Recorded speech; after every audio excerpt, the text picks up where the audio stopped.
We're going to be live in 3, 2. It's no secret that America is one of the fattest countries on the planet, and today we're talking about why. So Welcome to Popcorn Talk, featuring movie discussion, news, and interviews. Popcorn Talk. We talk movies. Ladies and gentlemen, welcome to the Unproduced Table here on the Popcorn Talk Network. My name is Jeff Graham. If this is your guys' first time tuning in, this is a show where we read Hollywood's hottest unproduced pilots and features.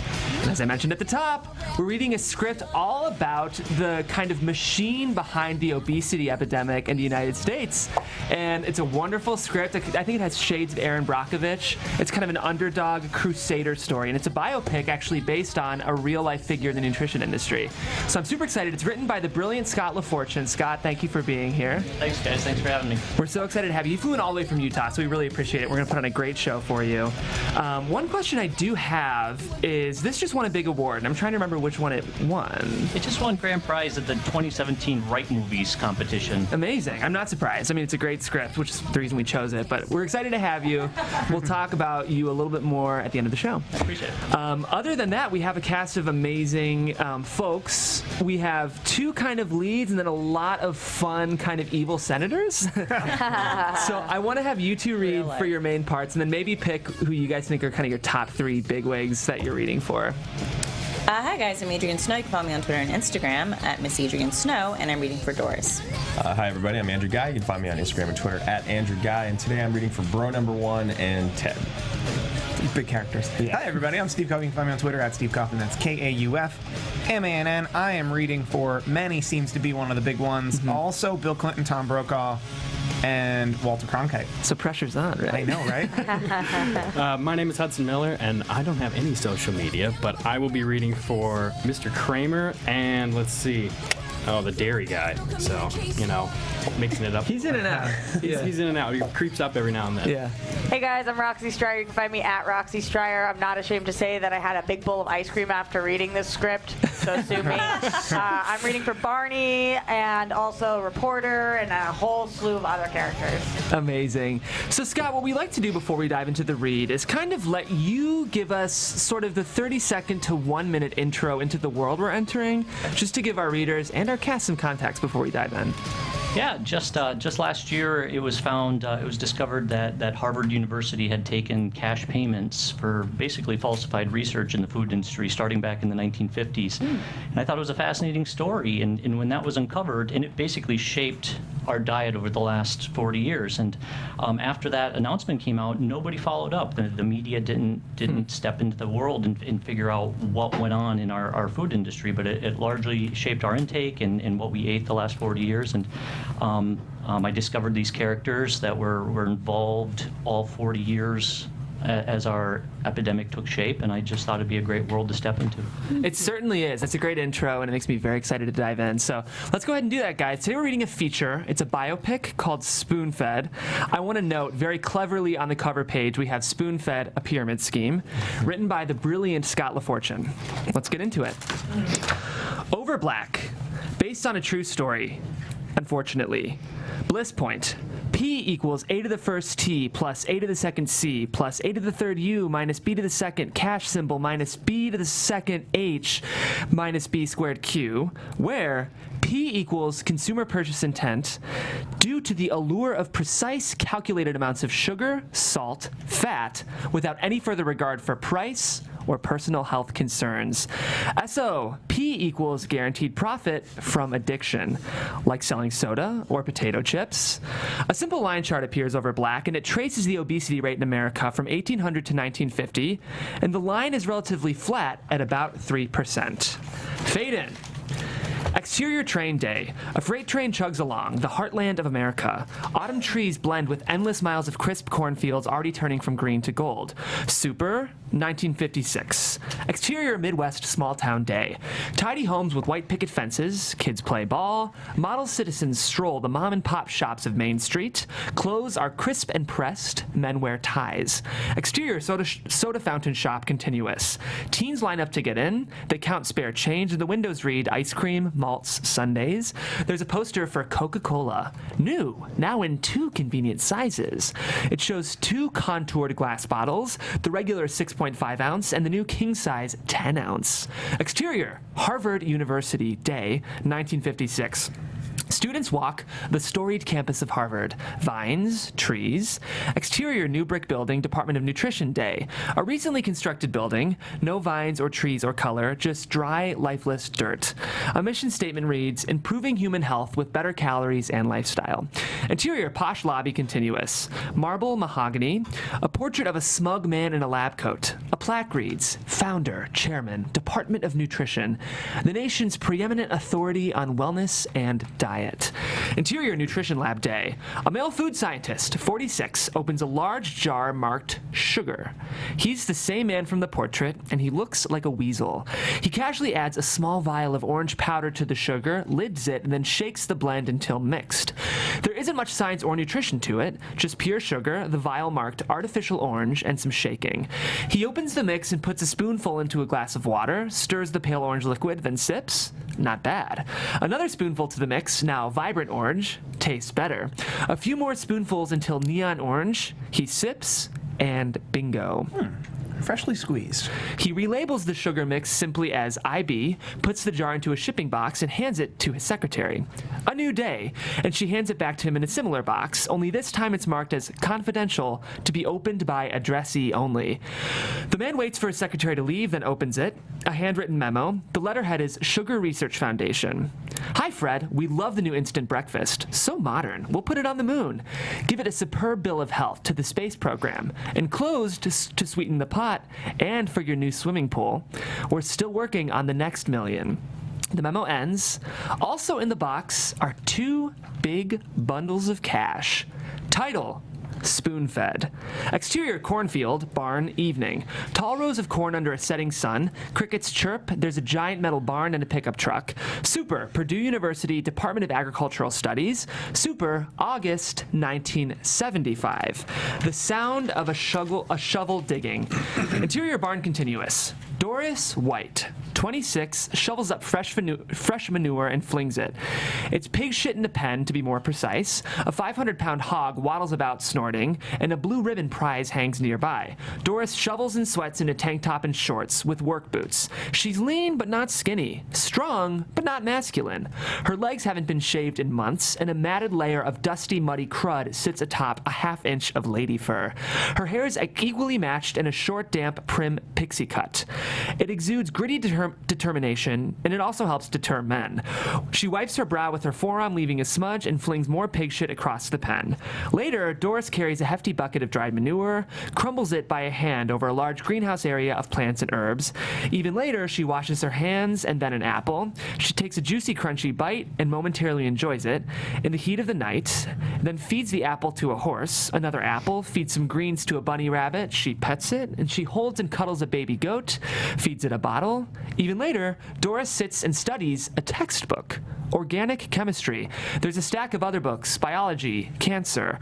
Later, she goes through a big black garbage bag, and it's completely full of fast food wrappers and cups and food scraps. For this task, she wears rubber gloves and looks nauseous. Even the baby goat looks disgusted. Doris sorts the packaging into recycled tubs and picks through the fast food, dropping greasy grub into buckets. The last bite of burgers and soggy buns, fries. She pours in remnants of fountain drinks, squirts packets of ketchup. Nearby, the giant hog amplifies his grunts. People always ask me, who got America and every other nation on Earth so fucking fat? Doris dumps several buckets of food slop into a trough. The hog goes crazy for it, snorting and gulping and panting. Easy. It was Tud. Just Tud, that greedy, tricky, lying little shit. Slop's gone instantly. The hog looks at her, still hungry.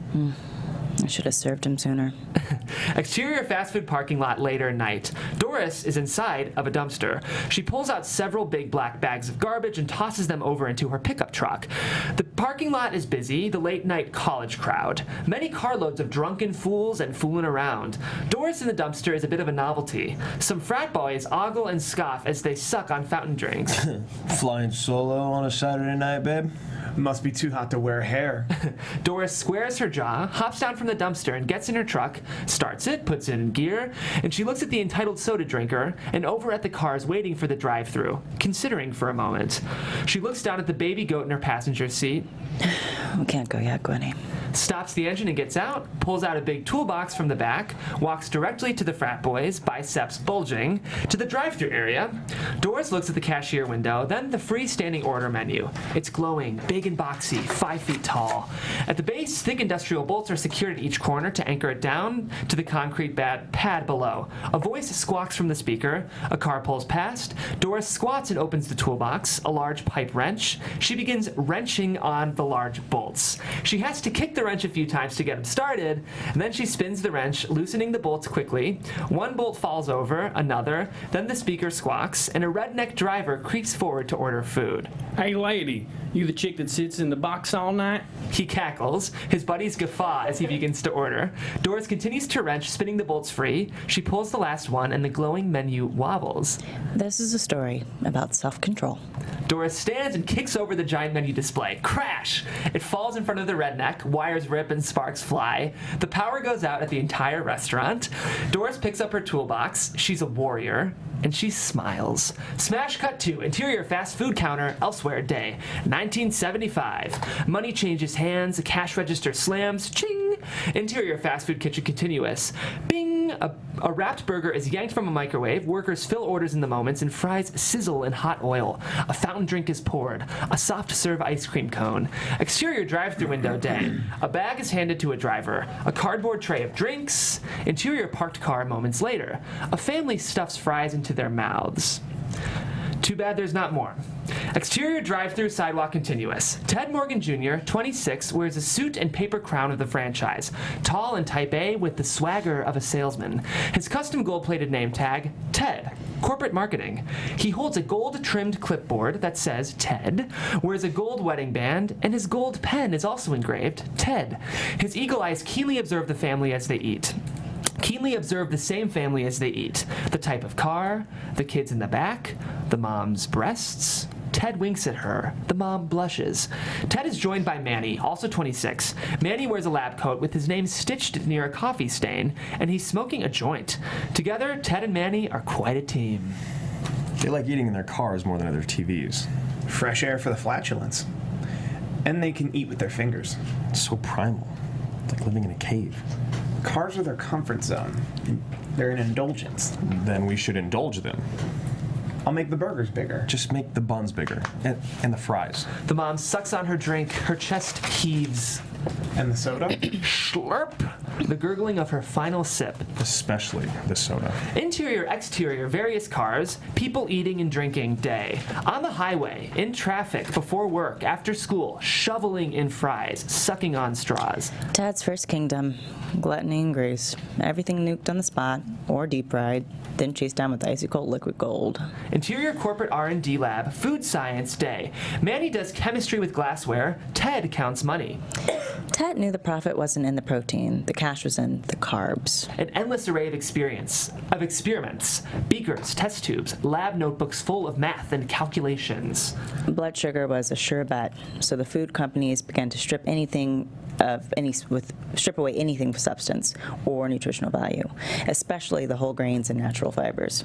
A glass jar marked modified food starch. It sits next to similar jars marked sugar and salt. Hundreds of other jars are full of white powders. The original content gets replaced with cheap refined fillers like starch and sugar and salt. Weirder names like carbamexyl cellulose and butylated hydroxytylene, processed chemicals devoid of any metabolic benefit whatsoever. From a test tube full of murky slime. Exterior street vendor day. A hot dog drops into a bun. Then they pump it full of preservatives and give it a shape. Bright red ketchup, yellow mustard, green relish. Last, they color it to make it look like real food, to look fun. That's called food processing. It's what you do with a degree in food science. You make shit fun. Interior convenience store day. Aisles full of colorful candy, snack foods, fountain drinks. Everything addictive, sweet and salty, priced right, packed with rat feces, and with easy access on every street corner and in every gas station and in every vending machine, coast to coast. Interior grocery store day. The breakfast cereal aisle. Kids are wide-eyed. Bonus points if you throw in some cartoon characters. Exterior vending machines day. An endless variety of snack packs. Adults are wide-eyed. Extra points if you make it cute and crinkly and convenient. Interior, exterior, various locations, more people snacking day. Eaters crinkle snack packs at a library, a park, a beach. Convenience is key, and Ted knew the crinkle was like Pavlov's bell. Other people look at the crinkles and lick their lips. Food science was the beginning of the end, and the government knew it. They saw the trends. Interior auditorium, Purdue graduation ceremony day. Doris walks across the stage in a cap and gown. Which is why they need me to fix the dietary habits of America. She's handed a diploma and gets hugs and handshakes. The year was 1977. Interior Gray House Bus Highway Day, 1977. Doris stares out the window, determined. She's cleaned up. Her hair's still short, but she wears a classy pantsuit. Her legs are newly shaven, with fresh razor necks around her ankles. And she's not the type to wear pantyhose.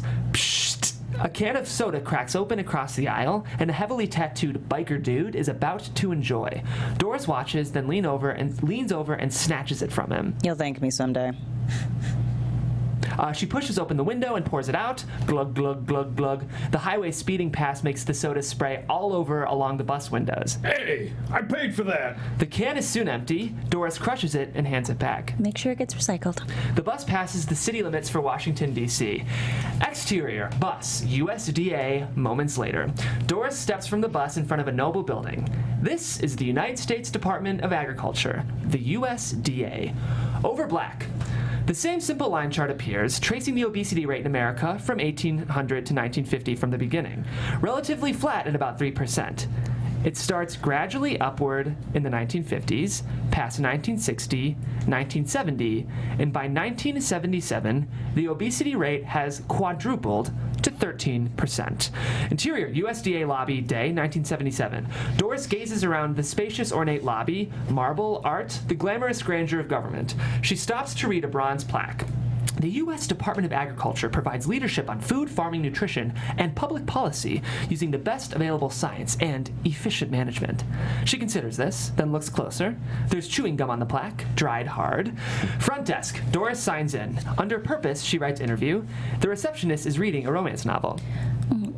Excuse me. I thought there's some gum on the plaque. The receptionist doesn't look up. She indicates the candy dish. Help yourself. Interior, Kramer's office later. Doris sits with Thomas Kramer, 35, polished and practical, but not necessarily competent. He reviews her file. Miss White, it's rare to see zero work experience at this level. Shit shoveling on the night shift doesn't really count. He looks up. Doris doesn't flinch. Grad school was full-time the past 5 years. The barn work earned some cash and some extra credits. Minus the 7 weeks I spent in the clink. Vandalism. Doris smiles. Kramer considers this. Is she serious? He looks back to the file, turns a page, then another. Purdue. PhD, human physiology, master's biochemistry, another master's Endocrinology. The study of endocrines? Hormones and their impact on metabolism and food addictions. Why we eat things we shouldn't.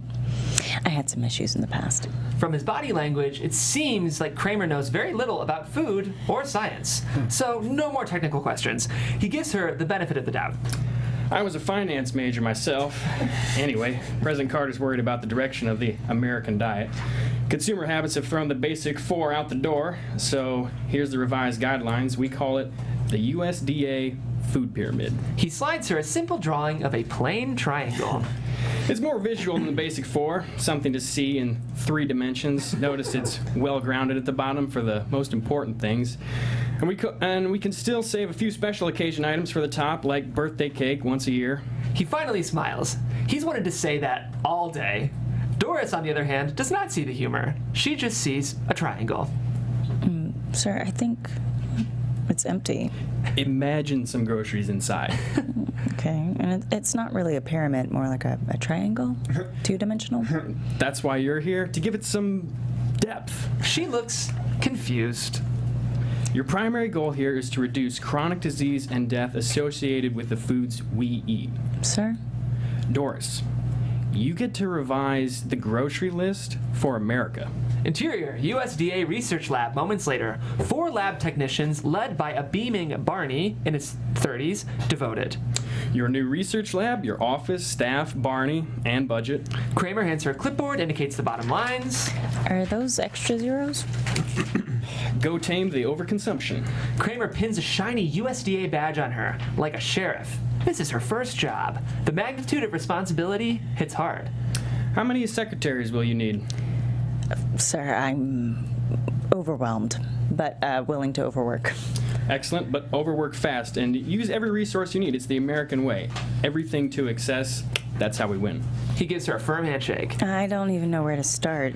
Interior USDA copy room. Moments later, they all stand in the doorway. Kramer's pride and joy. You start here, the nerve center of all influential communication. This room can change the world. Wall organizers are lined with hundreds of forms, endless stacks of documents, manila envelopes, and carbon paper. I know you'll optimize it. Over there are the forms to add more forms, but before those, you need to submit these along with this. We run a very tight ship. Doris nods. Tech Barney shakes his head. Not really. Oh, and one more thing. Exterior, fancy restaurant evening.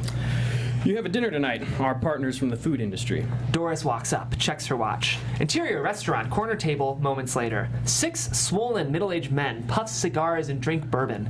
They make introductions and size up Doris. Their pack leader is Barton Johnson, 40, big-hatted and belt-buckled. Barton Johnson, the Cattlemen's Association. The grocery manufacturers, the national food processors, the Salt Institute, the Dairy Council, the Beverage Board. Nice to meet you all. She puts aside the full cocktail that's been handed her, sits and reaches for water with lemon. Johnson, the cattleman, refuses the waiter's stack of menus. Steaks, Marco. Bloody, and butter those potatoes. Don't forget the sour cream. The waiter nods and turns to go. Actually, I'd like to see. But the waiter keeps going. The cocktail slides back to her. Don't be a wet blanket. Live a little. So, Lois, which direction do you see the pyramid thing going? More salads to every meal and fewer total calories, of course. Greens and fibers tend to fill us up quickly, so we stop eating. Look at the French. Once we slow our eating, then we can cut back on the real problem, the carbs, especially from sugar and starch. I'm not too worried about the eggs or the dairy, but we're cutting back some on the red meat. A long, awkward moment. The men exchange glances. Did you hear the one about the gays and the anarchists? The men bursts out in riotous laughter. Johnson puts another man in a headlock, giving him a noogie. She's gonna beat my meat. Maybe she likes it salty. Another man laughs deeply to the point of not being able to breathe. He whacks his own chest several times. Johnson puts his hand on Doris's thigh and gives an ugly smile. Exterior restaurant. Moments later, Doris steps outside. She had to escape. Through the window, the men are even more raucous. One of them climbs on the table and moons her. Outside, the sound of helicopters, gunfire, shouting. Exterior, jungle, day. Dozens of armed military paratroopers fall from the sky. The soldiers quickly move through the jungle. Super, 1961. Interior TV newscast as televised, 1961. It's an embarrassing blunder for President Kennedy and an epic loss for U.S. foreign policy. Exterior, Cuba, sugar plantation day. Slave labor uses matches to hack at sugarcane. People don't realize that the Cuban Bay of Pigs fiasco was actually about sugar. Endless miles of tall, swaying stalks. American companies owned most of Cuba's bountiful sugarcane. Exterior Cuban military, stock footage day.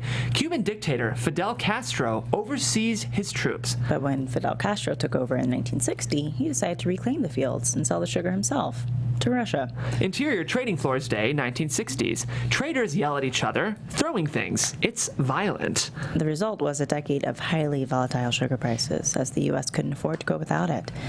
Nixon tried his best to stabilize the supply. Insert TV commercial, Coca-Cola, 1971. Happy people sing atop a hillside. They hold cans of Coke.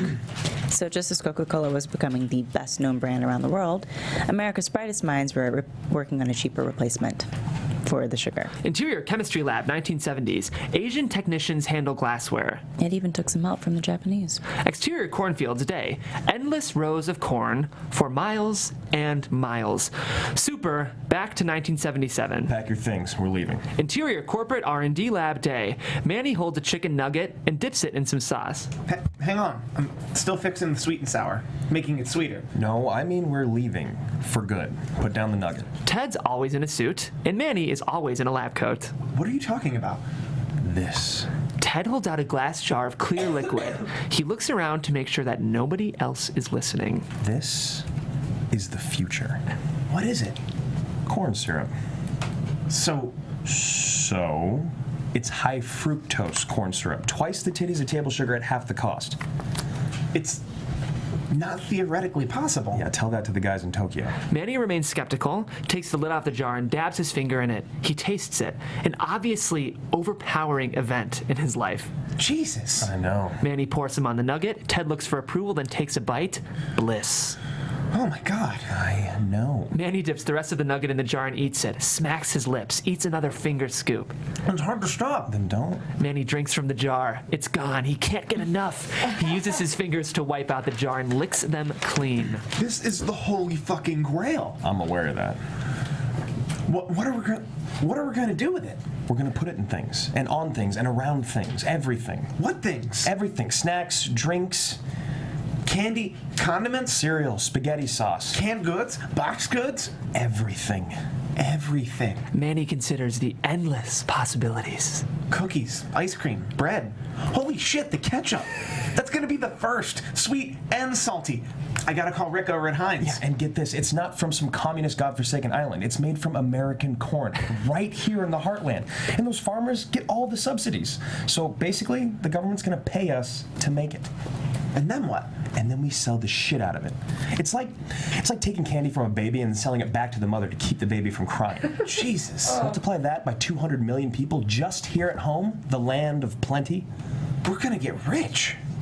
You're gonna get laid. Ted holds up a hand as if to stop him, then wiggles his empty finger. No ring. Already filed for divorce. Ugh, they high-five, elated. No more annoying family. Goodbye, station wagon. Hello, hand jobs.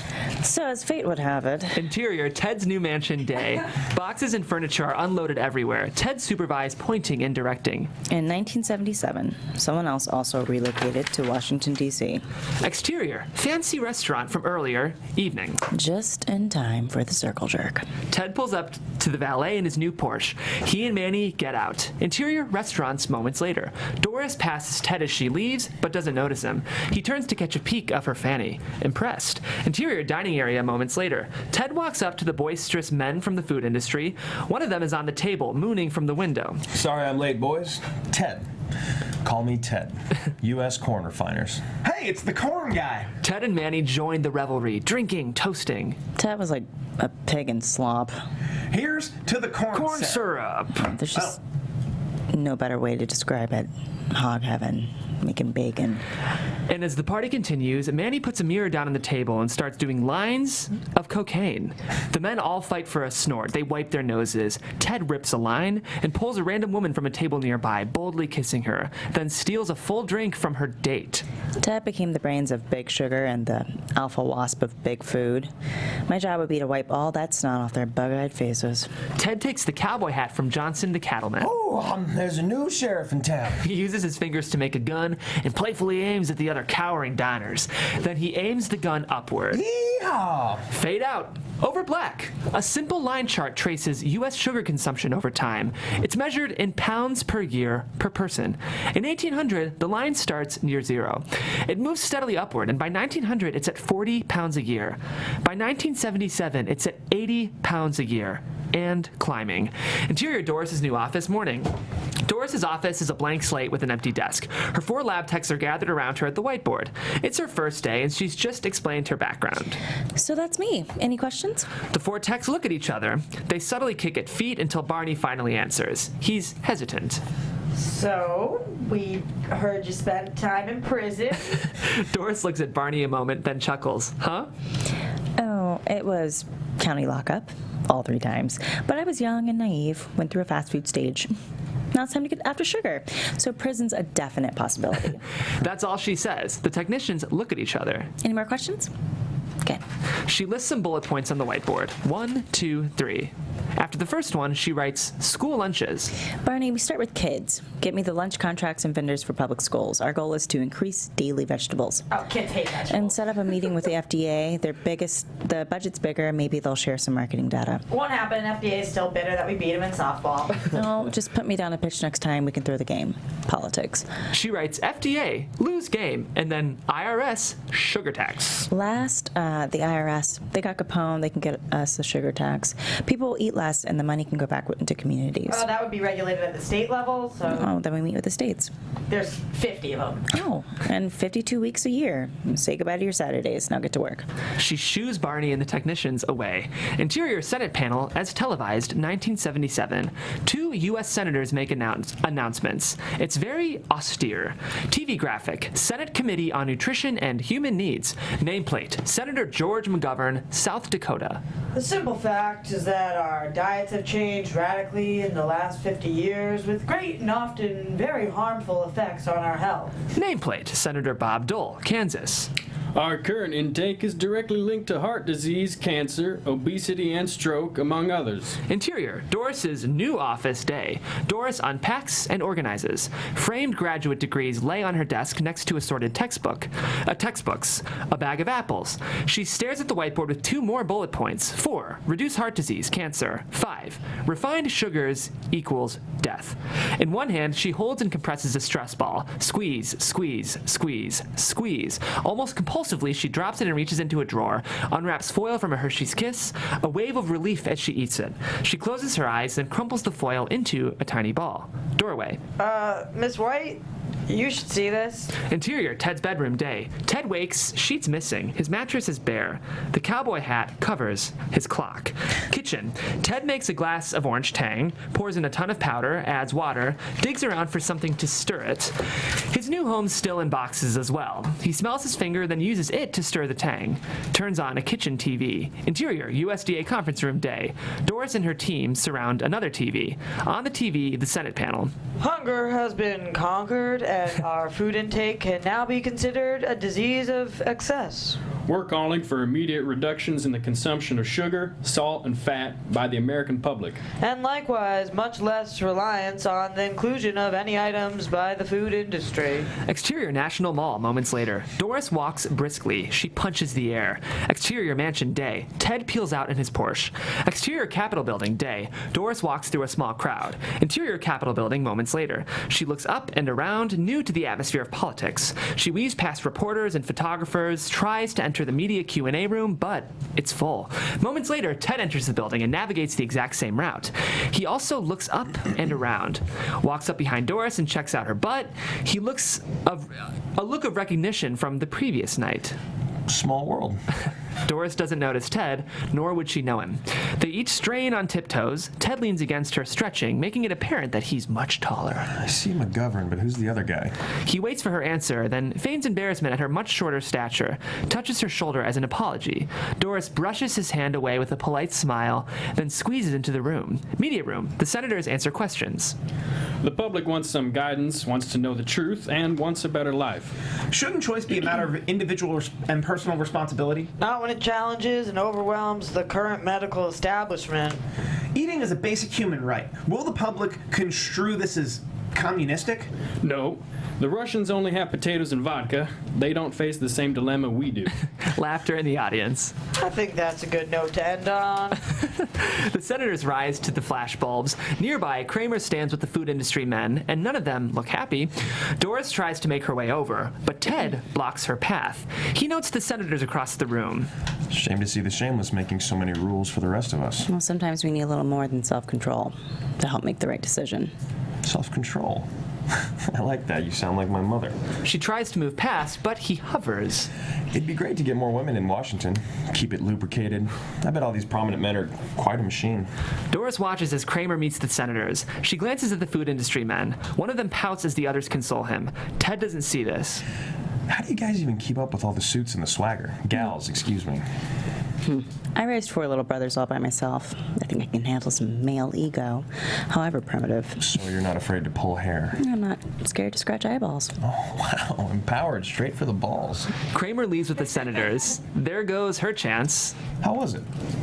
Did it turn you on growing up? Did what turn me on? Washing all the jock straps. Exterior Capitol news van continuous. A TV crew prepares. A blonde reporter checks her hair in a mirror, puckers and smacks her bright red lips. She boosts up her breasts. Interior media room continuous. I guess I really don't know how to respond to that. Then don't. I'll just leave you speechless. Ted offers a business card from his wallet, but doesn't let her take it yet. They both hold it with their fingers touching. The front of the card has just one word. Ted. First of all, I'm Ted. Second, men like me decide what gets said and what gets heard. It's called spoon feeding. She peeks. The back of his card shows Chief Strategist. Occasionally, there's a liberal or an old hen who doesn't want to listen, but for the most part, the system works. Sorry, I'm not really hearing you. Well, what I said was that... Ted now realizes she's mocking him. She lets him keep the card. Big britches like you, always pulling out your wallet to prove you got the pockets. How can you read me already? Because you wear brute cologne, just like my little brothers. He smiles. He underestimated her. My dad was a brute, man. Oh, of course he was. And you were an only child. And who are you? Somebody's aide? Somebody here to take notes, like a secretary? That's hot. I'm somebody here to make change. Oh, so you're a waitress. That's very hot. I'm gonna excuse myself now. Okay, you're excused. He moves aside for her to pass, then slides his business card deep into her front pocket. Gotta go earn those tips. Moments later, Doris reaches for the door, glancing again at the food industry men. They all seem concerned as they wave Ted over. Men. She takes out Ted's card, looks at the lone word, Ted. Guy thinks he's Elvis. On the back, Chief Strategist, U.S. Corn Refiners Association. Below says, Legislative Lobby Liaison, U.S. Sugar Association. Doris literally dry heaves. Nearby, Ted adjusts his pants. He seems to have an erection. Women. He waddles over to the food industry men, stern. Girls, go to your fucking jobs. Exterior Capitol news van moments later. Doris brushes aside the blonde reporter. No time for a Q&A. Ted walks out and watches Doris go, then locks onto the blonde reporter. He walks up, hands extended. I'm Ted. I'll make this easy. Excuse me? I can get you a few good quotes and have you tucked in by 5. The reporter doesn't know what to say. And I mean 5 in the morning. Those better be good quotes. Interior USDA lobby minutes later. Doris enters and strides past the receptionist. She turns on her heel, dumps out the candy dish into the trash. Chunk. Doris dusts her hand at the receptionist. I skipped a page. Interior, Doris's office later. Doris's whiteboard is now half full. She writes quickly, circling items and connecting them with arrows. Among the new phrases, meet the senators, press release, media tour, sugar import fees, supply and demand. Interior, USDA lobby front desk later. A janitor cleans. He refills the empty candy dish. He simply pours the trashed candy back into it. Interior, Doris's office later. Doris is gone for the night. Her whiteboard is now filled with priorities and bullet points, every square inch. Taped and circled at the very center is Ted's business card. The janitor walks in and erases the entire board, leaving just the card in the middle. Ted. Her desk is covered in crumpled foiled balls, and he leaves them. Interior, Doris's apartment den late night. Doris uses a small rowing machine, the portable type that slides under a bed. She's focused, strong. Row, exhale. Row, exhale. Row, exhale. Interior, TV news report day. It's a roundtable discussion like Meet the Press. Various sound bites from 3 men, including Ted. Super. Ted Morgan Jr., U.S. Corn Refiners Association. The point is, people like sweet things. And apparently the senators think we should be deprived of things we like. Next to Ted, Ronnie Ronson, 40, is burly and commanding. Ronson's head of the USDA and a big fan of big food. Super, Ronnie Ronson, Secretary, U.S. Department of Agriculture. In typical fashion, this was a report written entirely by politicians without a scientist among them. It seems there is a puritanical streak in a few Americans that forces them to become do-gooders. And if people live longer, there's more old people. Who pays? They give people a guilt complex to take away the pleasure of indulging themselves. Super, Barton Johnson, U.S. Cattlemen's Association. And eating meat provides us with high-quality leather, not to mention prime rib and hamburger. They somehow find their own guilt erotic. They wallow in it, splashing around like a pool party. My USDA now staffs a full nutrition division. McGovern's a threat to our existing culture of excellence. End of story. Harvard's the preeminent research institute around the world, and if Harvard says sugar's healthy, the government can go take a hike. Insert TV newscast as televised, 1977, Dan Rather. The senators have retracted their food initiative and will politely disengage until further studies are completed by the USDA. Interior, USDA, Research Lab Day. Doris strides towards her office and she stops to berate Barney. What's with that school's goddamn glorification of sugar? Are they shareholders? Plan us a trip to Boston ASAP and start snooping. She glares at Barney to get going. You've got to guess. Her office. Doris just stands there. Ted reclines behind her desk. He squeezes the stress ball near his waist, suggestively. I was in the neighborhood. There's a gift-wrapped present on her desk. Ted slides it toward her with his foot. It's from Tiffany's. Let's start over. I'm Ted. How'd you find me? He shrugs. Doris slides the gift back towards him. I can't accept that. Conflict of interest. We can always make it mutual. Barney hovers in the doorway. Everything okay this way? Yes, Barney, go make some copies, please. She drifts toward the doorway to shuffle Barney away, then remains there as if to show Ted out. He leans back comfortably in her chair, spreads his knees a little more as he squeezes the ball. So, 4 little brothers. Can't imagine there was much time for dating. I had other things to occupy me. Why? Not even curious? He keeps squeezing the ball near his crotch. Then he nods toward the gift package. It starts back at her, about the size of a picture book. Chocolates, maybe. Curiosity always gets the kitten. Her blank stare is proof that she's not interested in Ted, but her eyes go back to the gift, curious indeed. Doris picks it up, shakes it, rips a corner, then a little more. Part of an ornate silver frame. Figured you've been here a month. Time to spruce up the place. It's a framed 8 by 10-inch photo of Ted with his shirt off. He's standing on a beach with his shorts hung low. Barney returns to the doorway and knocks. Miss White, you never told me what to make copies of. An awkward moment. Then Doris hands him the framed photo. This, Barney. 1,000 copies. Barney looks at the photo, then over at Ted, and leaves with it. This way I can have wallpaper in my whole office, or at least one wall. A girl with a sense of humor. And a guy who doesn't get rattled. I appreciate that. I'm only scared of tattletales and dentists. Sounds like a rough childhood. Cavities. Don't tell on me. You do know what I do here, right? Ted looks at some notes on her whiteboard. Cancer, heart disease, diabetes, tooth decay. He knowingly pulls open her desk drawer, takes out a Hershey's Kiss, and unwraps the foil. Not really. Explain to me, Dr. Doris. He crumples the foil, places it on her desk as a memento. Your secret is safe here. My own goal is to end world hunger. It's only fair that I get rewarded for it. One happy mouth at a time. He leans back again and pops the kiss into his mouth. He chews. He looks smug a moment, then smiles. His teeth are brown. The phone rings, and Doris stares at Ted as she answers on the phone. Black and white is fine, Barney. No, they don't need to be framed. I'll send one to every dental office you can find. Start on the East Coast. Yes, of course, I'm serious. Just have their patients be on the lookout. His name is Ted. He'll try to put something in their mouths. Use those exact words. No last name, just Ted. Thanks. She hangs up, looks at Ted, then indicates the door. Want to go check out my car? Probably not. Interior Graceland kitchen day. Elvis Presley, 42, wears a velour jumpsuit with gaudy jewelry. His weight has ballooned, and he's now 350 pounds. Super, August 16th, 1977. Elvis makes a sandwich. He cuts open a hoagie bun, then heaps a half a jar of peanut butter, a few spoonfuls of sugar, tops it with a flowing amber stream of pancake syrup. Elvis steps back to eye the sandwich. He flattens it, sugar and syrup ooze, takes a huge bite, wipes his chin. Interior Graceland, bathroom moments later. Elvis seems to be having heaving chest pains. He sits down. Dissolve 2, Interior TV broadcast, The Milton Berle Show, 1956. A now young Elvis shakes his pelvis. Girls go crazy. You ain't nothing but a hound dog, crying all the time. He continues his song and dance, looking lean and limber. Interior, soda fountain day. Music continues. A spoon scoops cherry from an ice cream sundae. A classic soda fountain shop. People sit along a diner-style counter and eat various treats with spoons and straws.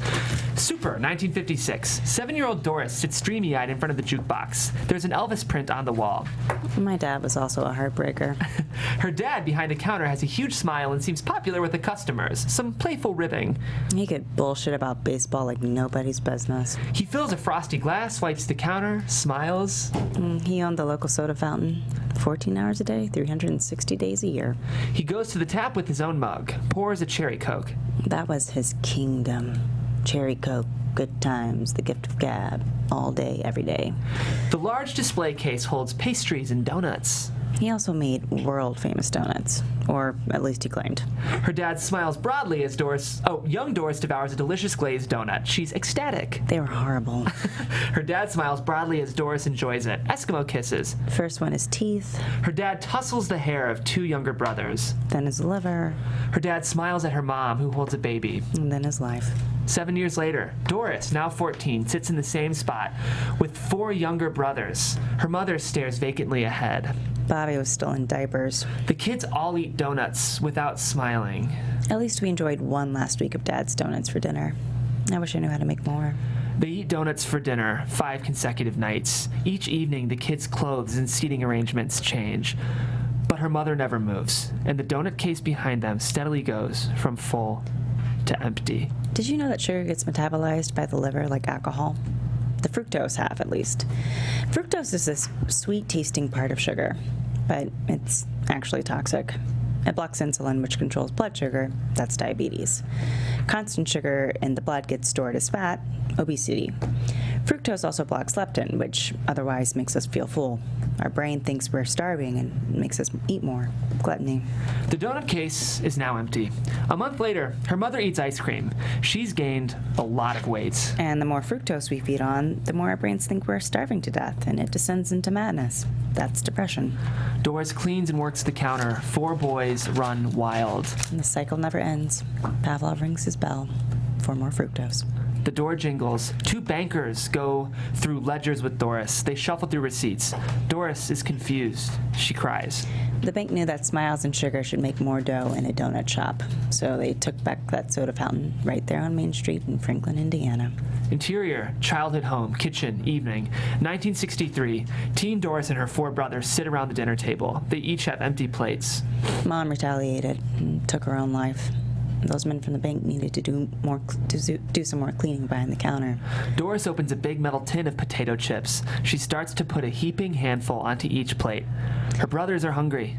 Today it's a 7-Eleven serving bottomless big gulps of Happy Hydration and chili cherry Coke.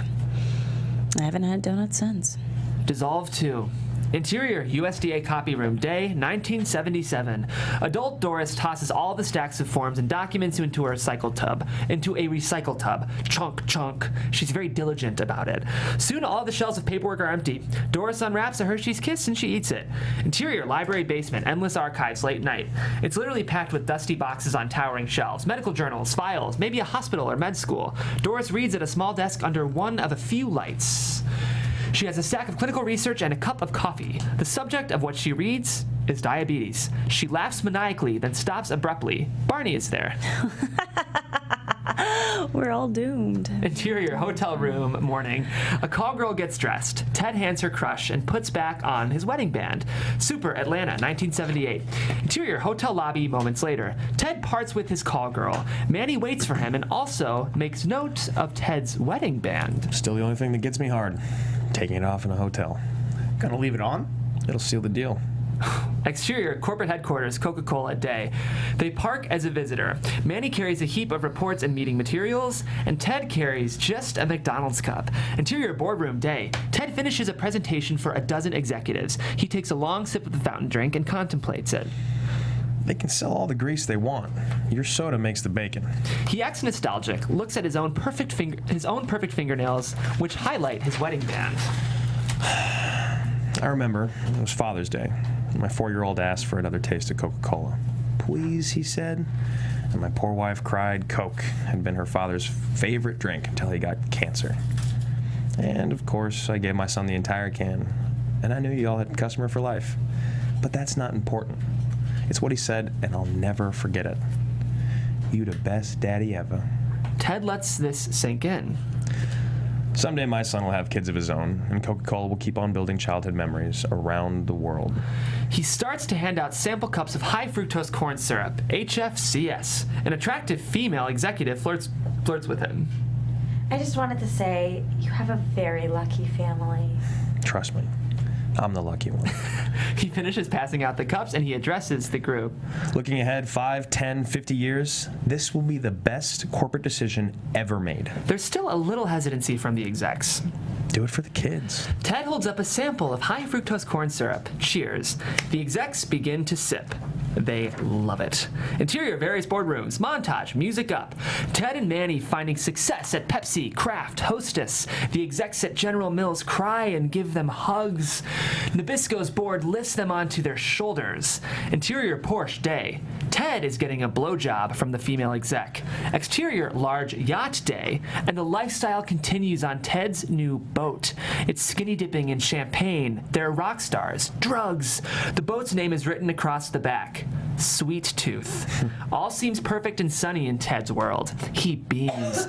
Then Manny throws up on himself and he falls off the boat. End music. Interior Doris's office day. Doris works over a pile of paperwork. Her desk is covered with dozens of request forms, many stacked on a note spike. There's already another completely filled note spike. These forms are all stamped in red as denied. Barney walks in, hesitant. He sits down and fidgets. Doris keeps working. Super. 1979. I'm assuming this is important. Yeah, it's about Coca-Cola. She waits, but doesn't look up. They're switching to corn syrup. Been working on it for a year. Doris clears her throat and remains calm. She reaches to the note spike and checks the sharpness of the tip. It's also Pepsi, General Mills, Kraft, all the big companies. Doris still thumbs the sharp tip of the spike. Corn gets subsidized, Barney, which means we pay for it, not them. Miss White, it's high fructose. Interior, research lab, continuous. Doris storms from her office and through the lab. Barney shakes his head at the other techs. This ain't good. Interior, lobby, front desk, moments later. Doris storms up to the receptionist, Beth, picks up a glass bowl of candy and smiles. And what the hell is this? It's just candy. Have one. Oh, Beth, this lobby and your job need to be representative of the nutritional needs of human beings. Doris drops the glass bowl onto the floor. You can Crash. at least play along and hide the shit from everybody else. I don't know what's wrong. You like to eat them more than anybody else. Interior hallway moments later. Doris storms the hall. As she strides, she tears open some of the candy and eats it, crunching it with her teeth. Interior, Kramer's outer office. Moments later. She goes towards Kramer's office. 4 secretaries jump up. This isn't scheduled. He's in a meeting. Doris sees that they all have jars of candy. She swipes one after another onto the floor. Crash. Interior, Kramer's office day. Kramer meets with several male aides and Ted and Manny. Believe me, it was quite a dilemma. So, what'd you do? That's a tough call. I could almost taste the sweetness. Did you go 9-iron or wedge? Doris throws open the door and marches straight to Kramer. I'm done with our bake sale. We're launching the food pyramid. Miss White, there are proper channels. An aide jumps up to leave. Oh, I'll go get the forms. Sir. No more delays. No more. Doris notices Manny and then Ted. Her eyes narrow. Have you met Ted yet? My new partner for our golf league. She reaches up and calmly cracks her neck. Yes, we're acquainted. She also looks and nods towards Manny again. There's some familiarity, both wearing their white lab coats. Doris quickly finds a reason for her unscheduled visit. I'm putting in a request to see your division's accounting and financial records. My accounting and my records. I'd like to learn about the line items, not just my apartment. This is hardly the time or place. How about 5 minutes, my office? Whoa, stand down, soldier. Doris, that is not how you speak to authority. Kramer takes this as a boost of confidence and glares at Doris. How about you handle the beakers and I handle the budget? I'd simply like to see what you do around here on a daily basis. Manny smiles to himself. I channel your negative attitude into productive growth for the U.S. agriculture and other interests. Doris and Kramer stare at each other. Miss White, is there anything else? Because this is a business meeting. Doris looks at Ted and then over to Manny. She nods. Manny, Have a good day. Interior, Kramer's outer office continuous. Doris strides out. The secretaries hold on to their last remaining candy jars. Interior, USDA cafeteria moments later. Doris trips over a candy machine. Crash. Coins explode. She looks absolutely thrilled to have done it. She dusts her hands. Doris tips over a candy machine. Sorry. She strains to tip over a soda machine. Pushes, leans, just too heavy. Doris repositions, her back against the wall. Both feet up onto the machine. She's cackling with glee. She pushes her legs. The sound of a crowd roaring. Insert TV commercial. Coca-Cola, 1979. A packed football stadium. The crowd cheers. Inner tunnel. NFL superstar. Mean Joe Green chugs an entire Coke. Hey, kid. He tosses his game jersey to a kid. They both smile wide. Graphic. Have a Coke and smile. Coke adds life. Interior, USDA Research Lab, day. Barney and technicians gossip. I heard a coked up Ted thought of that jersey toss. Genius. I heard he wanted Mean Joe in the jockstrap, but the censors wouldn't allow it. I heard that soda sales are up 30% just this week. I heard Coke went to corn syrup, and the world rejoiced. Ted stands there. He holds a red 2-liter of Coca-Cola. Is your boss back from suspension? Her office, continuous. Doris overhears them, puts a hand over her face, later, and still has a hand over her face. Ted sits in front of her and rambles about his life. The door is closed and the 2-liter is empty in front of him. Yeah, so that was my mother. After the divorce, Dad skipped town, and she never left the house again. God, she got big, but like a blimp. Same with my ex, wherever she is these days. But times have changed, and if you gals want to enter the workforce, the rest of us still need simple, quick meals and snacks. Fast nutrition on the go for families. And sugar's the fastest route to the body, thus the most nutritious. That'd be where you chime in with all your own research. That's possibly the saddest thing I've ever heard. Which part about the girls getting jobs? I agree. Oof. Guess it doesn't bother me anymore as long as we can sell more stuff. Gals at desks are like Sugar Central. I don't know if we're on the same page here, Ted. You ever wonder why the USDA hired you in the first place? Quite a coincidence, huh? Same week those senators got sassy. I was hired for a health crisis. You were hired to keep it in-house. A shit shoveler who'd keep piling it up. But now it's time to hop on the TED train. Never stops till we're at the top. You've got grit. Doris eyes him skeptically. Are you a lesbian? I hope so. Hate to see you get knocked up in a few months down the road. She ignores this and references something from earlier. So it's double the benefits. And triple the time off. At twice my current salary. He looks at her coyly, then winks. Plus tips. Are we agreed? Doris stares at a note spike full of request forms, checks the sharpness with her thumb, looks at Ted's carotid artery. I'd rather eat 100 pounds of dry sugar with a spoon. I don't know what that means. No, Ted. It means no, as in never, not a chance, nada, nunca. I've been working on my Spanish. Have it your way. But pucker up. Exterior Capitol Building day. The inauguration of President Ronald Reagan with his wife Nancy. Super 1981. Insert TV newscast as televised 1981. Peter Jennings. President Reagan has approved the $1 billion cut from child nutrition funding in schools. He'll replace the full 2 servings of vegetables with ketchup. Interior USDA Research Lab day. Ketchup is corn syrup and salt. Doris glares at Barney in the text. She looks very unkempt. My office. No. Her office continuous. Doris erases a full whiteboard and the team files in. Prepare to launch the pyramid. Ted wins a few battles, we win the war. How? We can't compete. Easy, we're gonna cheat. With a clean slate, she writes 3 words. Down and dirty. She zips a quick underline for effect. We're gonna get down and dirty just like them. Cage fight, kicks to the groin. We'll show more grit than Greenpeace. Miss White, have you slept? She ignores him, makes 3 bullets, 1, 2, 3 down the board. 3 ways. First, cigarettes. We mimic the anti-tobacco groups, a death warning on every single snack pack, and Capri Sun. Hey parents, go stick a straw in it. Barney and the technicians look at each other. Second, we play global politics. Done. Already learned Spanish. And third, good old-fashioned perseverance. We'll still be in here barking away while they're out there getting sunburned and partying on yachts. Your skin will thank me. She stands over them, fearless. Any questions? Her technicians look uneasy. We're gonna need a lot more request forms for that. Does this mean we're working weekends? I haven't seen the sun in months. Miss White, you really need to get out more. Interior Sports Tavern evening.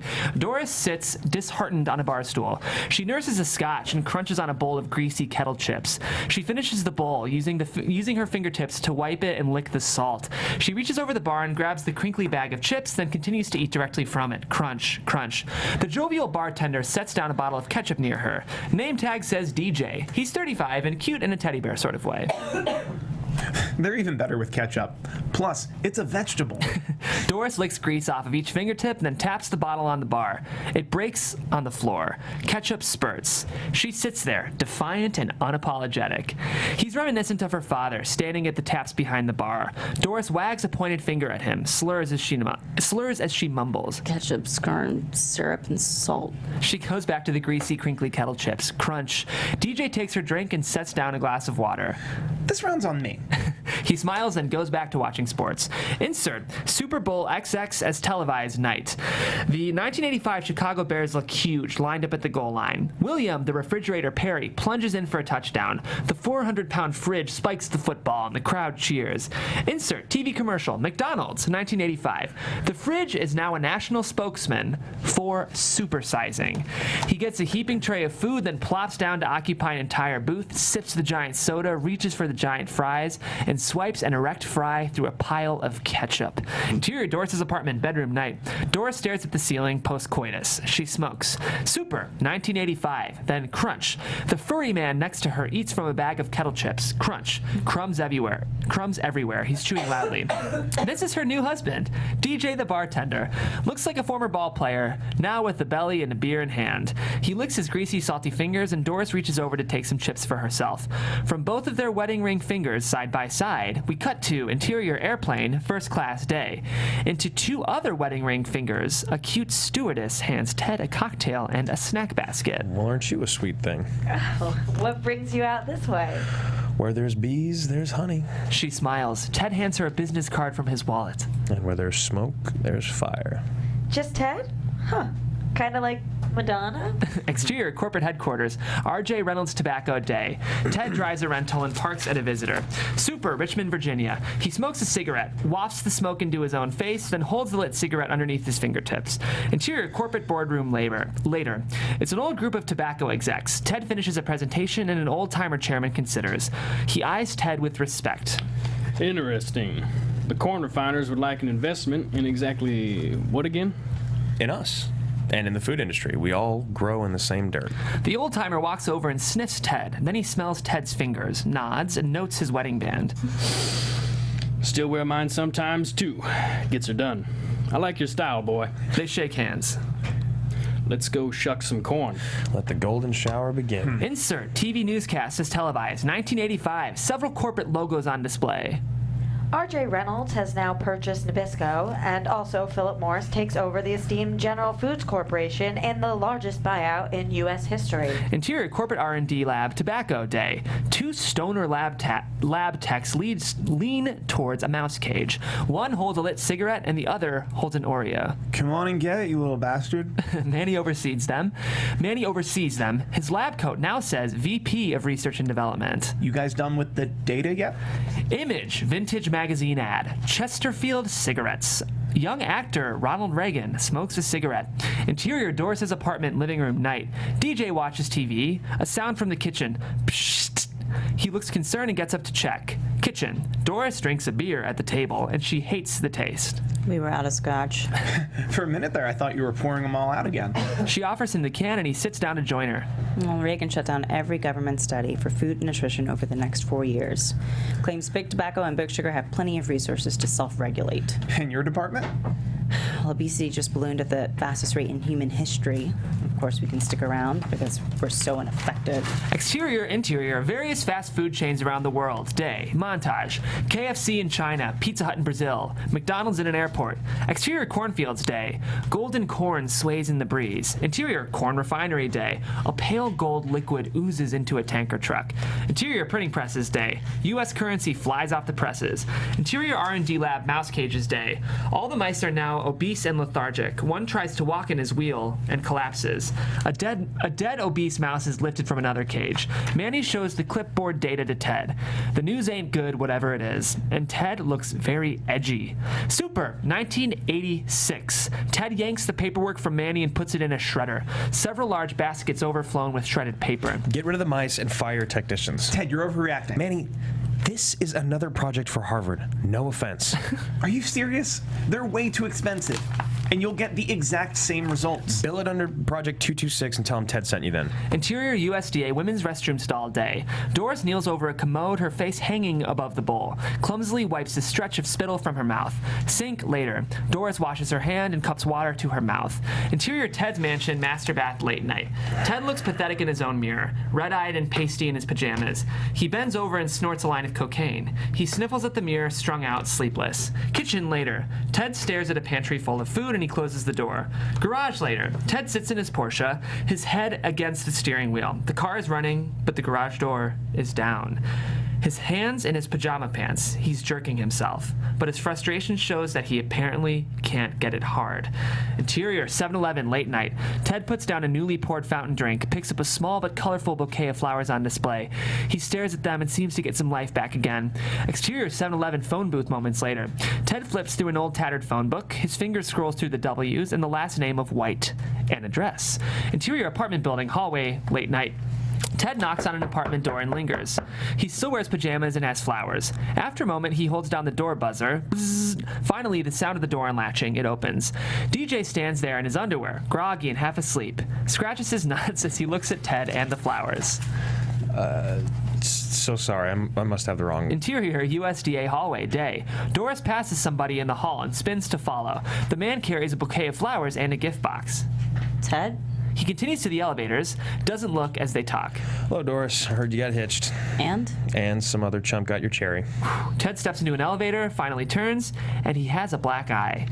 Life can be so unfair. The door closes. Doris jams her foot in to stop it. They talk through the 3-inch gap. I want to say congrats on your latest shenanigans.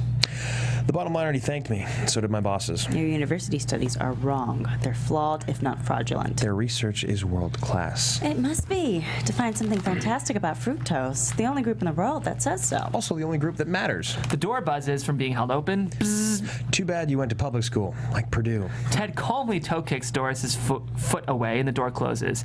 She presses the elevator up repeatedly. Nothing. Thinks, then rushes to the stairs. Next stairwell up. She looks out, breathing hard. No Ted. Next stairwell up. Same thing. Next stairwell up, the door rattles. Locked. Shit. Front lobby, moments later. She's out of breath. Finger scrolls to the reception logbook. Guest, Ted, to see. Secretary Ronson. Purpose, gratuity. The receptionist looks up at her. Interior, 4th floor elevator bank outside Ronson's office. Day. Doris faces a whole floor of admin staff and security. There are streamers and cake, and from across the cubicle, Ted waves. Then he blows a kazoo. I'm sorry, Secretary Ronson is holding a private function. Interior, Kramer's office, moments later. Doris stands across from Kramer. You demand to speak with my boss, Yes. the Secretary of Agriculture, Yes. during his birthday party. Yes. He doesn't even know you exist. That's kind of the point. Put in your request, but he's a very busy man. She remains stoic for a long time. Doris, if it makes a difference, I wasn't invited either. Exterior side of building, moments later. Doris stands in the landscaping, looks up at the 4th floor, looks at an adjacent tree limb. Will she climb it? Looks back to the window at Ted. He waves again. Interior catering van at USDA. Day. It's full of desserts and various treats. Doris shuffles through it and takes a bottle of chocolate syrup. A catering employee looks at her. Exterior USDA parking lot. Day. Doris walks along the visitor parking. A brand new yellow Porsche. License plate reads SGR-DDY. There's also matching yellow vanity windshield wiper casings. The aftermarket plastic junk that clips on. She shakes the syrup, considers the doors, the windows, and the wheels, and instead, she oozes a thread of chocolate along the wiper blades, stands back to look at them. Then, she puts a tiny dollop on her fingertip, smears it right in the middle of the windshield, stands back to look at it. Another dollop on her fingertip. She eats it. Not bad. She squirts chocolate syrup into her open mouth. Later, Ted walks out from the USDA with a cute college intern. They wear party hats and laugh. She shows her to his car. Wow, nice ride. Love the color. It's festive yellow. Let the festivities begin. Interior Porsche moments later, Ted starts the engine. Vroom. Notices the smudge on the windshield, rubs it from side to side. Frustrated, he turns on the wipers. Swish, swish, swish, swish, smearing chocolate all across the glass, the full windshield. Shit. He sprays wiper fluid, making it worse. Chocolate runs everywhere. Shit. Interior, Doris's apartment, dead night. Doris pushes her legs on a Stairmaster. Pump, pump, pump. Looks upward and drives them harder. Pump, pump. Living room later. Doris staggers in, gasping and sweaty from exercise. DJ watches baseball and the crowd cheers. Super, October 27th, 1991. Who won? Twins. World Series? Game 7. Doris takes a full beer from his hand, guzzles it, hates the taste, crushes the can, and she's still out of breath. So ironic and motivating. I truly hate team sports, especially ones with jock straps. But those Twins. Bunch of misfits and outcasts. Lowest payroll in baseball. Milwaukee? Minnesota. Well, if my Twinkies can finally bang out the big one, so can I. Whatever. I'm going to bed. Not so fast. Doris pushes DJ back onto the couch, climbs on top of him, mounts his face. Get ready. Get ready to start eating right. She pulls off her sweaty sports bra. Woo! Interior stage launch event is televised day. Then Doris yanks away a satin sheet. It's a 6-foot wooden display of her USDA Eating Right food pyramid. The pyramid looks good. Her team hugs her on national news. Doris's hair is still disheveled from the night before. She looks like she's on top of the world, close on the pyramid. The sections in the graphics are fresh and colorful. The base is strongly grounded with real fruit and vegetables. It tapers off to a small top to visibly limited fats and oils. Exterior fast food drive-through day. A stout, self-assured man in his 50s gets his order and pulls over. He starts to voraciously eat and suck soda. Interior mansion living room evening. The same stout man watches TV. He crunches on Doritos. This is Ronnie Ronson, now 54, the Secretary of Agriculture. Doris's boss's boss, who spoke on TV with Ted earlier. He watches TV news of the pyramid launch in total shock. Interior USDA conference room late night. Secretary Ronson holds an emergency meeting on top staff. A nurse uses an arm cuff to measure his blood pressure. There's a stack of boxes from Pizza Hut and a case of Coke. Doris isn't present, but Ted sits beside Ronson. He speaks in hushed tones to Ronson, who nods. It seems Ted is the one giving orders, and he's pissed. Manny signals to him from across the room, calm down. Ted eases begrudgingly, then makes a move to zip his lips. Ronson reaches for a pizza slice, flicks off the vegetables, takes out his chewing gum, sticks it under the table, and he indicates the 6-foot wooden display of the pyramid. Can somebody tell me what the hell this is? It's a food pyramid, sir. First of all, it's a triangle. Second, who authorized this? Congress did, sir, years ago. And who's paying for it? We are. My fucking drinking. What's the damage so far? It's tough to say, sir. We haven't been keeping track. Ballpark? Maybe 10, 20 million, but that's just a guess. I've been busy. Can you narrow it down? I'll put a team right on it. Good. I need to know. It won't take long, sir. There's just some forms I need to fill out, or somebody on my team will fill out. More efficient that way. Good. At least we're organized. Ronson paces. Ted beckons him over and whispers something. Same one? Who tipped my candy machine? Ted nods. Christ. You give these gals birth control, they take carte blanche. Amen, sir. Especially the lesbians. Where does she work? Here, in this building. Ronson looks to Ted for assurance. She has a lab down on the first floor. I thought the first floor was just the lobby. It says L in the elevator. There's another wing past the elevator bank. It's also where my office is, sir. Shit. Okay, boys, this is crisis mode. We need to expunge all credible threats. Sir, do you mean termination? Ronson turns to Ted, and Ted nods. Yes. Wait, no, we can't just kill them. They're Americans, and I don't have the authority. I think he meant fire Doris. Too much goddamn paperwork. Just gonna mess with her really bad. Let's start with an audit of her research. Tonight. Great idea, sir. Ted glances at Manny. You know what to do. Manny nods, but don't look happy about it. Exterior USDA entrance hours later, dawn. Doris arrives early for work, unlocks the door herself. Interior lobby, reception desk continuous. She dumps the candy dish into the wastebasket. Interior research lab moments later. Scattered paperwork everywhere. An empty pizza box. The lab refrigerators are open with contents strewn about. Something exploded in the microwave and the place is trashed. Her office adjacent continuous. The open empty drawers of her filing cabinets. Atop a shelf, the years of note spikes are also empty. The request forms and carbon copies are stripped and missing. Interior USDA conference room day. Chairs are tipped, broken remnants of a 6-foot wooden pyramid are scattered around the floor. Ted sits on the conference table as Ronson glares at Doris. She's very stoic and not intimidated whatsoever. Let's pretend this never happened. Start over. Run the test again. You're asking me to double check my math. Sometimes you up-and-comers get a little overeager. May I ask what's wrong with the current layout? Ronson looks at the pyramid on the floor. He casually steps on a shard of wood. Crunch. I suggest half-inch plywood. He looks over to Ted for comment. The official statement is that your pyramid is confusing to children, and you need to test it on low-income adults. I can see where the image of an apple wouldn't be recognized by a child, nor as profitable as, say, a candy bar. Ronson indicates the door, and Doris doesn't move. Oh, Doris, don't forget to bring your mess with you. I'd hate for someone to get splinters. Interior USDA hallway moments later. Doris carries a giant mass of busted plywood. Exterior USDA access door dumpster day. Then a rear door is held open for her. It's Manny. He's out back smoking. In silence, he helps her with the busted plywood and tosses it into a dumpster. Still trying to quit? Doris steals the cig from him and takes a big drag herself. Me too. Common ground as they share the cigarette. The professional respect and familiarity, both in their white lab coats. Before I forget, I have your files. I figured. I'll make you some copies. Thanks. Ted has the request forms to see what you're working on. Doris shrugs, not surprised, and passes the cigarette back. Tell me the truth, Manny. The last round of results? Ted's just good. Is he cherry-picking the numbers? I'm no longer privy to the raw data. You're vice president of R&D. I also spent 3 months in rehab. He offers her the last cig. A quiet moment. Maybe you should go back to Boston. There's a paper trail somewhere, and that's where I'd start. Why are you telling me this? Telling you what?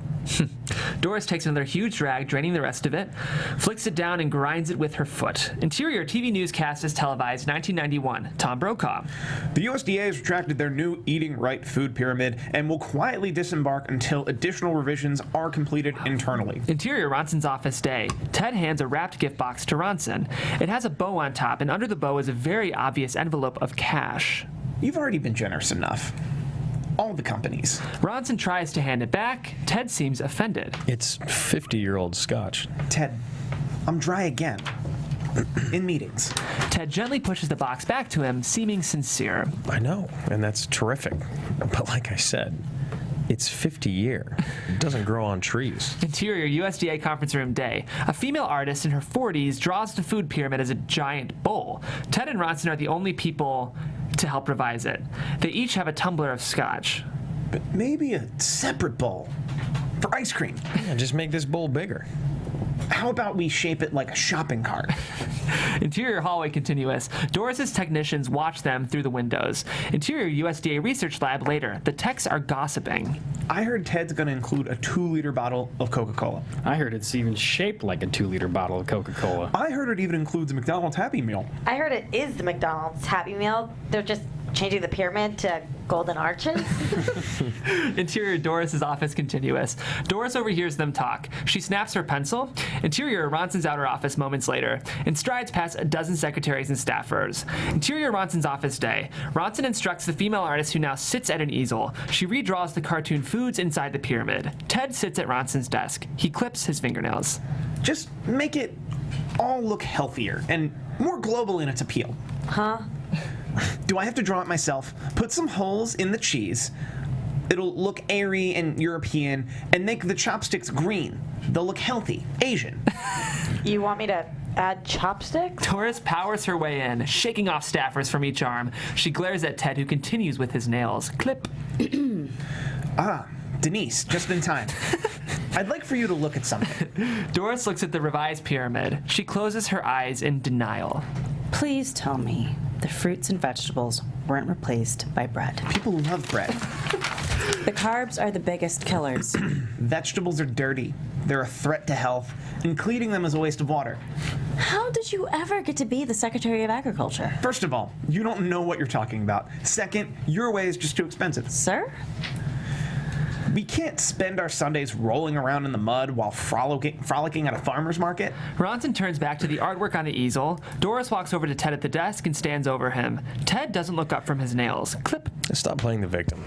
Whatever you put in that pyramid has to go into 30 million school lunches every day. And even worse, it has to be affordable with food stamps. That has nothing to do with nutritional value. Value? Vegetables cost a lot. That's why they don't sell them in the hood. Then we need to change that. We? How about they'll starve, and you'll have to, and you'll have that guilt on your back, or on your conscience, or the lack of one. He switches to the other hand. Clip. Doris slaps the clippers away. You righteous hen. Lower incomes have it the worst. They have plenty of programs. They have fast food and 7-Eleven. It's the only thing that gives them any pleasure. Slurpees, Twizzlers, fun food keeps them sedated and off drugs, especially at 2 in the morning. Sugar saves lives. Ted gets up to retrieve his clippers. Doris storms back to Ronson and his drawing. You'll make things 1,000 times worse. 1,000,000 times. Ronson pretends to be scared. Ooh. Doris swells with frustration, her fists clenched. Across the room, Ted goes back to his nails. Clip. Her shoulders drop. I can't do this anymore. Neither of the men look at her.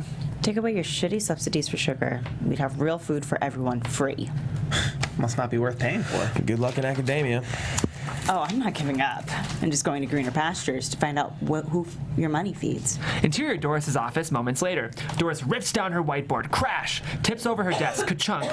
There's a bag of Hershey's Kisses now exposed. She goes straight for it. A wave of relief over her. Interior stage launch event as televised. Day 1992. Ronson and Ted stand at a new 6-foot display of the pyramid. The men high-five, then do an awkward shimmy dance. Interior Doris's apartment, kitchen night. Doris and DJ sit at their kitchen table. Doris holds a tabletop version of 2 separate food pyramids. They don't look very different, but she indicates. There's actually 33 total changes, including the name from Eating Right to just Food Guide. And the new one has double the daily servings for everything, except fruits and vegetables. Those drop from 9 per day to 2 or 3, just to save room for chopsticks. Then starchy refined carbs from sugar and white flour went from 0 servings in my pyramid upwards of 11 in his. 11 servings of junk food? And he made it illegal for school lunch programs to not include them. Under the revised definitions, Oreos and Twinkies and Cocoa Puffs all qualify as grains. Twinkies? Yes, Twinkies. Kids can have a few as a healthy lunch. Did you have to pick those as an example? Sorry. And gummy bears qualify as a fruit. Gummy bears? Gummy bears. DJ reconsiders. He goes into the kitchen and pulls out a stool, reaches above a cabinet to get a hidden bag of gummy bears, and returns to the table. He looks closely at the crinkly package. Contains 2% fruit juice. There's not even any juice in here. Corn syrup and coloring. And it's considered a fruit? Like a banana? A real banana? I think the yellow ones might be banana, or the white ones. DJ crinkles out 2 gummies, yellow and white. They each take one to chew and noticeably enjoy the taste. Pineapple? Pina colada. A tender moment. DJ reaches for her hand atop the table. I'll be okay. I can pick up some extra shifts. I love you. DJ crinkles out a handful of gummies for Doris and another handful for himself. She looks thankful. I'm gonna go hit the gym real quick. Well, don't use up too much energy, because tonight you're gonna need it. Interior USDA lobby day. Doris walks proud as she leaves the USDA, her hair a mess from the night before. She carries a box of personal items. Ted flirts with the receptionist. He sips a fountain drink, and Doris stops to hug Barney goodbye. He's teary-eyed. You're in charge now, Barney. And I still want you here on weekends. I won't let you down. Kramer shows Doris to the front door. He makes it a point to strip away her USDA badge and ID card. Look what your hormones did to your career. And look what your golf game did for diabetes. She gives Ted a look across the lobby. This isn't over. Exterior, USDA moments later. Doris exits alone, takes a deep breath and smiles. Freedom. Then she sees a pile laying on the plaza in front. It's two 50-pound bags of granulated sugar with bows, and a small gift from Tiffany's addressed to her. She opens it. A silver spoon, and it's engraved, "Eat me." Interior, city bus later. Doris sits with the two giant bags of sugar. She smiles deviously at the silver spoon. Interior, doctor's office, waiting room day. Manny sits and reads a magazine, and a woman notes his lab coat. Oh, excuse me, do you work here? Sorry, just a habit. Exam room later. A nurse checks Manny's blood pressure and leaves. A doctor closes the door and sits down. A serious demeanor. There's a reason you couldn't tell me on the phone. The doctor puts a grip on Manny's forearm. Let's talk about your options. Dissolve 2. Exterior, World Health Organization, Washington, D.C. day. It's a very modern building, all glass and transparent. A sense of optimism, flowers and sunshine. Doris is dressed formal and checks her watch. Super, 1997. Interior, WHO conference room day. WHO conference room day. Doris stands and addresses a group of capable WHO executives. I take full responsibility for losing the battle here at home, but with your help, we can still win around the world. The execs nod in understanding. They're on the same page. Leaving the USDA, I put in one last request, and I finally got it. A subpoena for all accounting and finances of the previous decade. Interior, Ronson's office, years earlier, day. Federal marshals storm in to serve Ronson legal papers. It was no surprise that just 1 year after launching his pyramid, Ronson gets handcuffed and led away. Secretary Ronson was forced to resign. He was indicted for taking bribes by a federal grand jury. Interior, World Health Organization conference room continued. So now, back to Cuba. Ever wonder who actually owns the sugar supply in America? Screen image, a wealthy Cuban family at their estate. This Cuban family now living in Florida. The billionaires Van Hool. Interior, convention stage, Clinton's election victory, 1996. Streamers and confetti in celebration. If the name sounds familiar, it's because Alfie Faneuil was co-chairman of Bill Clinton's 1996 campaign. Bill Clinton hugs Alfonso Faneuil, 59, and they're both joyous. Which is another reason why there's still not limits for sugar intake or any taxes to slow it down. Interior, White House, den, day. Clinton does some work in his pajamas. Super, President's Day, February 12th, 1996. The phone rings and Clinton hushes to someone off camera. Intercut, phone call with Florida, outdoor poll. Gold chains adorned the bronzed, bare-chested billionaire.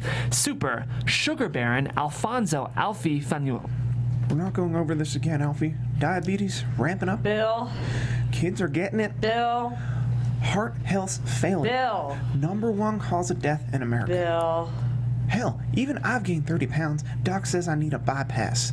Can't even touch dessert. Bill. Are What you el- finished? What else do you want to hear? Is Monica there with you right now? Clinton pauses, turns to the window, and carefully peeks out the curtain. He debates saying something. Get her a Valentine yet, Bill? I heard cigars are in this season. Clinton gently hangs up the phone. Exterior, prison day. 7 men in nice suits file out of prison. They look relieved and tussle each other playfully. After that phone call, the very next thing Clinton did was pardon the 7-foot lobbyist convicted of bribing Secretary Ronson while head of the USDA. A luxury shuttle van. Ted waits with open arms. Champagne corks are popped, and the van has government plates. Clinton has promised to end the snug relationship between government and the food industry. Instead, he strengthened it. Interior high school, morning, 1998. A dozen students line up at a soda machine. The clock hits 8 a.m. Ring! Hallway. A boy with a Mountain Dew rushes to class. He passes more brightly lit vending machines, Frito-Lays, candy bars. A vendor opens a machine after the morning bell. It's already stacked with cash. He takes it and stocks more soda.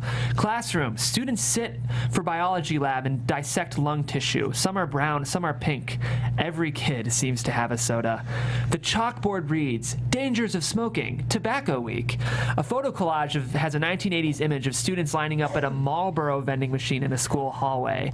School cafeteria, Domino's pizza kiosk. An employee puts pizza boxes under bright signs, then stocks big bottles of Pepsi in a Pepsi-branded case. A separate kiosk for Dairy Queen, Cinnabon. Hallway, the bell rings. Ring! Hundreds of students flood the halls toward their lockers, toward the vending machines. A student admires the brand he's holding.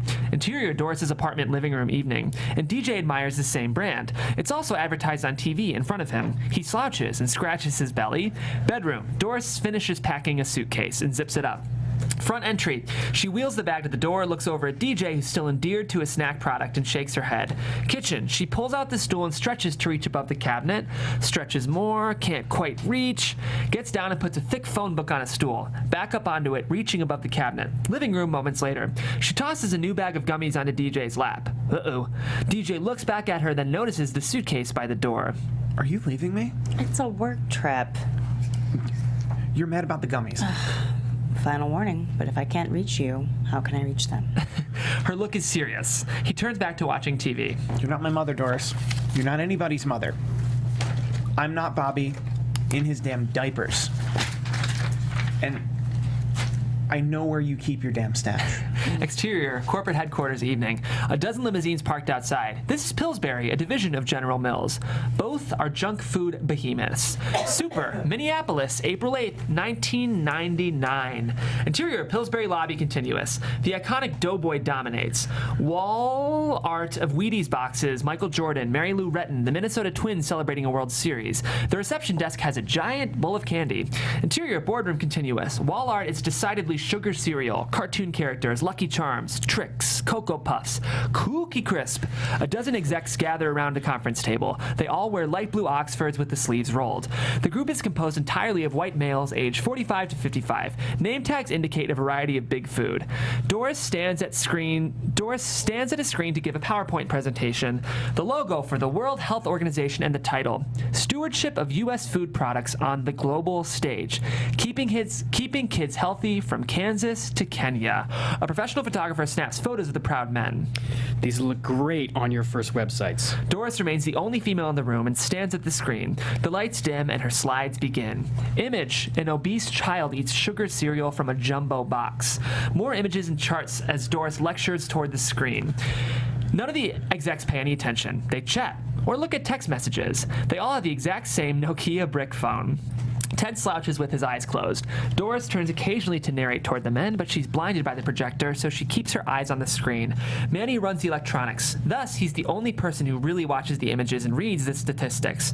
Something reflects in Manny's eyes. Compassion, concern, a few more disturbing images cycle, stats, charts, but Manny's attention remains focused. Later, the presentation ends on slide 114. Lights go up, the execs put down their phones, they waste no time looking restlessly and ready to go. Let's hear it for Doris. A smattering of single claps. Ted takes Doris by the elbow and walks over to her door. Great job. Give us some time, then we'll have you back for discussion. We're not discussing right now. Probably not. I was told there'd be a roundtable after the data. That's why I flew here, Ted. You were also told to limit your slides to about 100. Seems you're out of time, Doris. Well, first thing in the morning, while it's fresh in their minds. These guys have families to get back to, public companies to run. Off her look. There's a phone in the lobby if you need to call a cab. He shuffles her out to the door and closes it. He dusts his hands and back to the table, picks up his Nokia, and checks the time. Around the horn quick, then the titty bar. Who's first? Jay? Not my fault that kid's... Not my fault that kid's got no taste for our products. And have a buck in their pocket. Intercut hallway. Doris listens, takes out paper to make notes.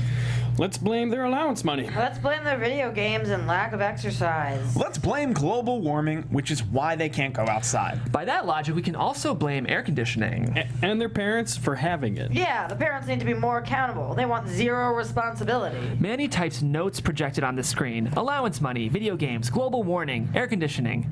Parents. Manny looks up at the list and something still bothers him. In the hall, Doris has the exact same list. Are we done yet? Titties? The door opens, Doris walks back in. Manny glows at her return, proud of her, but the others groan as Ted grabs her by the arm. This is now a private meeting. One that I should be conducting. It's not your trained schedule. Ted marches her to the door, presses the intercom button. Security, please. Conference room. Oh, Ted, don't be a tool. You're trespassing. It's not even your property. It doesn't need to be. Doris looks to the men, indifferent, looking at their phones. Flustered, she yanks her arm from Ted, straightens her blouse, and with dignity walks herself out. One more glance back at the men and at Manny. Ted shuts the door behind her, locks the bolt. Click. Room's quiet as he sits down, and after a long moment. How about less crinkle? Parents and teachers can't hear him snack. They can't complain about the calories. This comes out of nowhere. Several execs shrug. Huh. Or how about we pull out a gram of sugar and put back a gram of fiber in everything? Just 1 gram. Cost would be nothing. It'd keep them quiet for a few years. At least the media. What are you talking about? Just a thought. Probably a good start. It's quiet. Ted leans towards Manny. You need to shut the fuck up. Everyone in the room hears this, even Doris as she lingers in the hallway. Then a security guard rounds the corner and she begins to leave. Pillsbury lobby moments later. Doris looks at the candy dish, then at the garbage can, then at the security guard. She takes a handful of candy, slowly reconsiders and puts it back. Then she takes just one. She unwraps the crinkly wrapper as the guard shows her to the door. Exterior Times Square night, New Year's Eve 2000. Millions of people celebrate as the ball drops for Y2K. Confetti, the bright neon lights of advertising, the major food and beverage companies on display. Interior World Health Conference Room Day 2003. Doris again presents to the group of World Health Organization executives. The decider took office for the new millennium. Screen image. President-elect George W. Bush celebrates. And for the first time on Earth, the number of overweight people far exceeded the number undernourished. Image. Bush embracing Alfe Faneuil, the Cuban sugar mogul. A tipping point, so to speak. Image. The U.S. Surgeon General gives a podium speech. In 2001, the U.S. Surgeon General finally declared obesity a crisis. Wow. Exterior Mexico City Day. Millions of people, infinite billboards. Gaining weight was something the U.S. was really good at, but not the best at. Mexico became the fattest nation per capita. Exterior Rural Mexico Day. Coca-Cola signs everywhere. On bus stops, mom and pop shops. Of course, their president had previously been the head of Coke. The roadside is littered with thousands of empty bottles. His government made sure the drinking water wasn't safe at home, so people had to rely on the bottled products. Wow. Interior Walmart Shoe Department Day. Large shoppers try on Crocs foam slippers, oversized clogs with no laces. Users just step into them without even bending. Crocs became the fashion statement of the high fructose movement. A big man steps into a Croc while seated on an electric cart. His bare foot is diseased, his other foot missing. Interior Pediatric Office Day. An obese 9-year-old boy steps onto a scale in Crocs. He's 175 pounds. He sits for a test. A needle pricks his finger. In 2002, the FDA once again announced that sugar was no threat to health, despite the fact that childhood type 2 diabetes had just doubled in a decade. The boy gets a sucker. More large children with suckers, all with Band-Aids on their fingertips. It was no longer known as adult onset diabetes. Another kid steps onto a scale. He's 200 pounds. The clock began to tick. Interior library basement, endless archives night. Packed with dusty medical journals and research files on towering shelves, the same location from earlier. Doris stands and skims a page in a dimly lit aisle. It's an accounting ledger with typed dollar figures. Same basement, multiple nights. She makes copies of pages, highlights dollar amounts, gets a paper cup of coffee from a vending machine, and she wobbles the adjacent candy machine. Not very stable. Doris reads again at a desk, the only remaining light. Interior, Doris's apartment, entry, late night. Doris returns home with her suitcase, exhausted. She stares at a new pair of Crocs by the door. DJs. There's also an empty 2-liter of bottle of Coke by the couch. Looks a moment at her wedding ring, and she pulls it off, places it conspicuously inside of a Croc. Then, moments later, Doris wears boxing gloves and punches at a punching bag. Whap, whap, whap. Her form seems good for being over 50. The bag's heavy, hung from a ceiling. Seems homemade, worn down over time. Hand-sewn canvas and pitchfork duct tape. Whap, whap, whap, whap, whap. Hitting it solid. She taps at it a few more times, tap, tap, then loses interest, drops her arms to the side, looks at a broken Stairmaster in the other corner. pieces. The old rowing machine folded up, arms busted off. Doris again hits the punching bag. Whap! The duct tape starts to fall, a trickle of white sugar at first. Then it begins to pour out faster with every punch. Whap, whap! Granulated sugar pouring out. The pile grows on the floor until the bag rips open. It fully drains into a heaping pile, 100 pounds worth of granulated sugar, the 100 pounds Ted had gifted with her, with a silver spoon. Interior, hospital room, day. Manny's on his deathbed, very sick and pale. Ted's there. Super, 2003. We had a lot of fun, didn't we? Yeah, we did. 33 years together. We're pretty good at this stuff. Ted smiles. First it was TV dinners to park their asses, then fast food to catch them on the go. And go they did. Right back to buy more soda. Then you cracked the snack pack category. Convenient, said Ted. Captain Crinkle himself. Manny laughs until it turns into coughing. His chart shows the word Cirrhosis. Thank you. His chart shows the word cirrhosis. A tender moment. I heard you shared some data. That's all I've got. Sweet memories, scribbled in spiral notebooks. Ted pretends to smile, takes out some paperwork. She pestered the accountants, too. Claimed she was with the IRS. It was nothing. Really, just some numbers. I'm sure. But this is something we drew up anyway. My glasses? You won't need them. It just says that you'll never discuss anything we did during our years of service. You make it sound like the military. It's a war zone out there. Manny flips through pages of legalese. Ted, I can't sign this. Of course you can. I'd rather not. Who do you think pays for all these machines? Manny remains quiet. We have some legislation coming up. Limits on calories in kids' drinks. We shouldn't have cut back years. We should have cut back years ago. We? You need to see it from my perspective. How would you know what I need? A long moment. Manny holds firm and won't take the pen. People simply lack willpower. Like you. Yeah, like me. Now Manny's more defiant. Ted clenches his jaw. Manny reaches out an arm for a hug. Nothing, and then leaves a hand outstretched. No handshake either. Good luck, Ted. Hang in there, Manny. Ted goes to leave and stops at the door. Nobody trusts your numbers anyway. That's why we had Harvard. Interior, Doris's office, World Health Organization day. Her desk is glass with 2 flat panel displays. A colored laser jet spits out pages quietly into a giant stack. Doris still doesn't wear her wedding band. She takes the fresh pages from the printer. Sugar and the correlation with chronic disease. Prepared by Dr. Doris White, Region of the Americas for the World Health Organization headquarters, Geneva, Switzerland. She turns to the inside contents.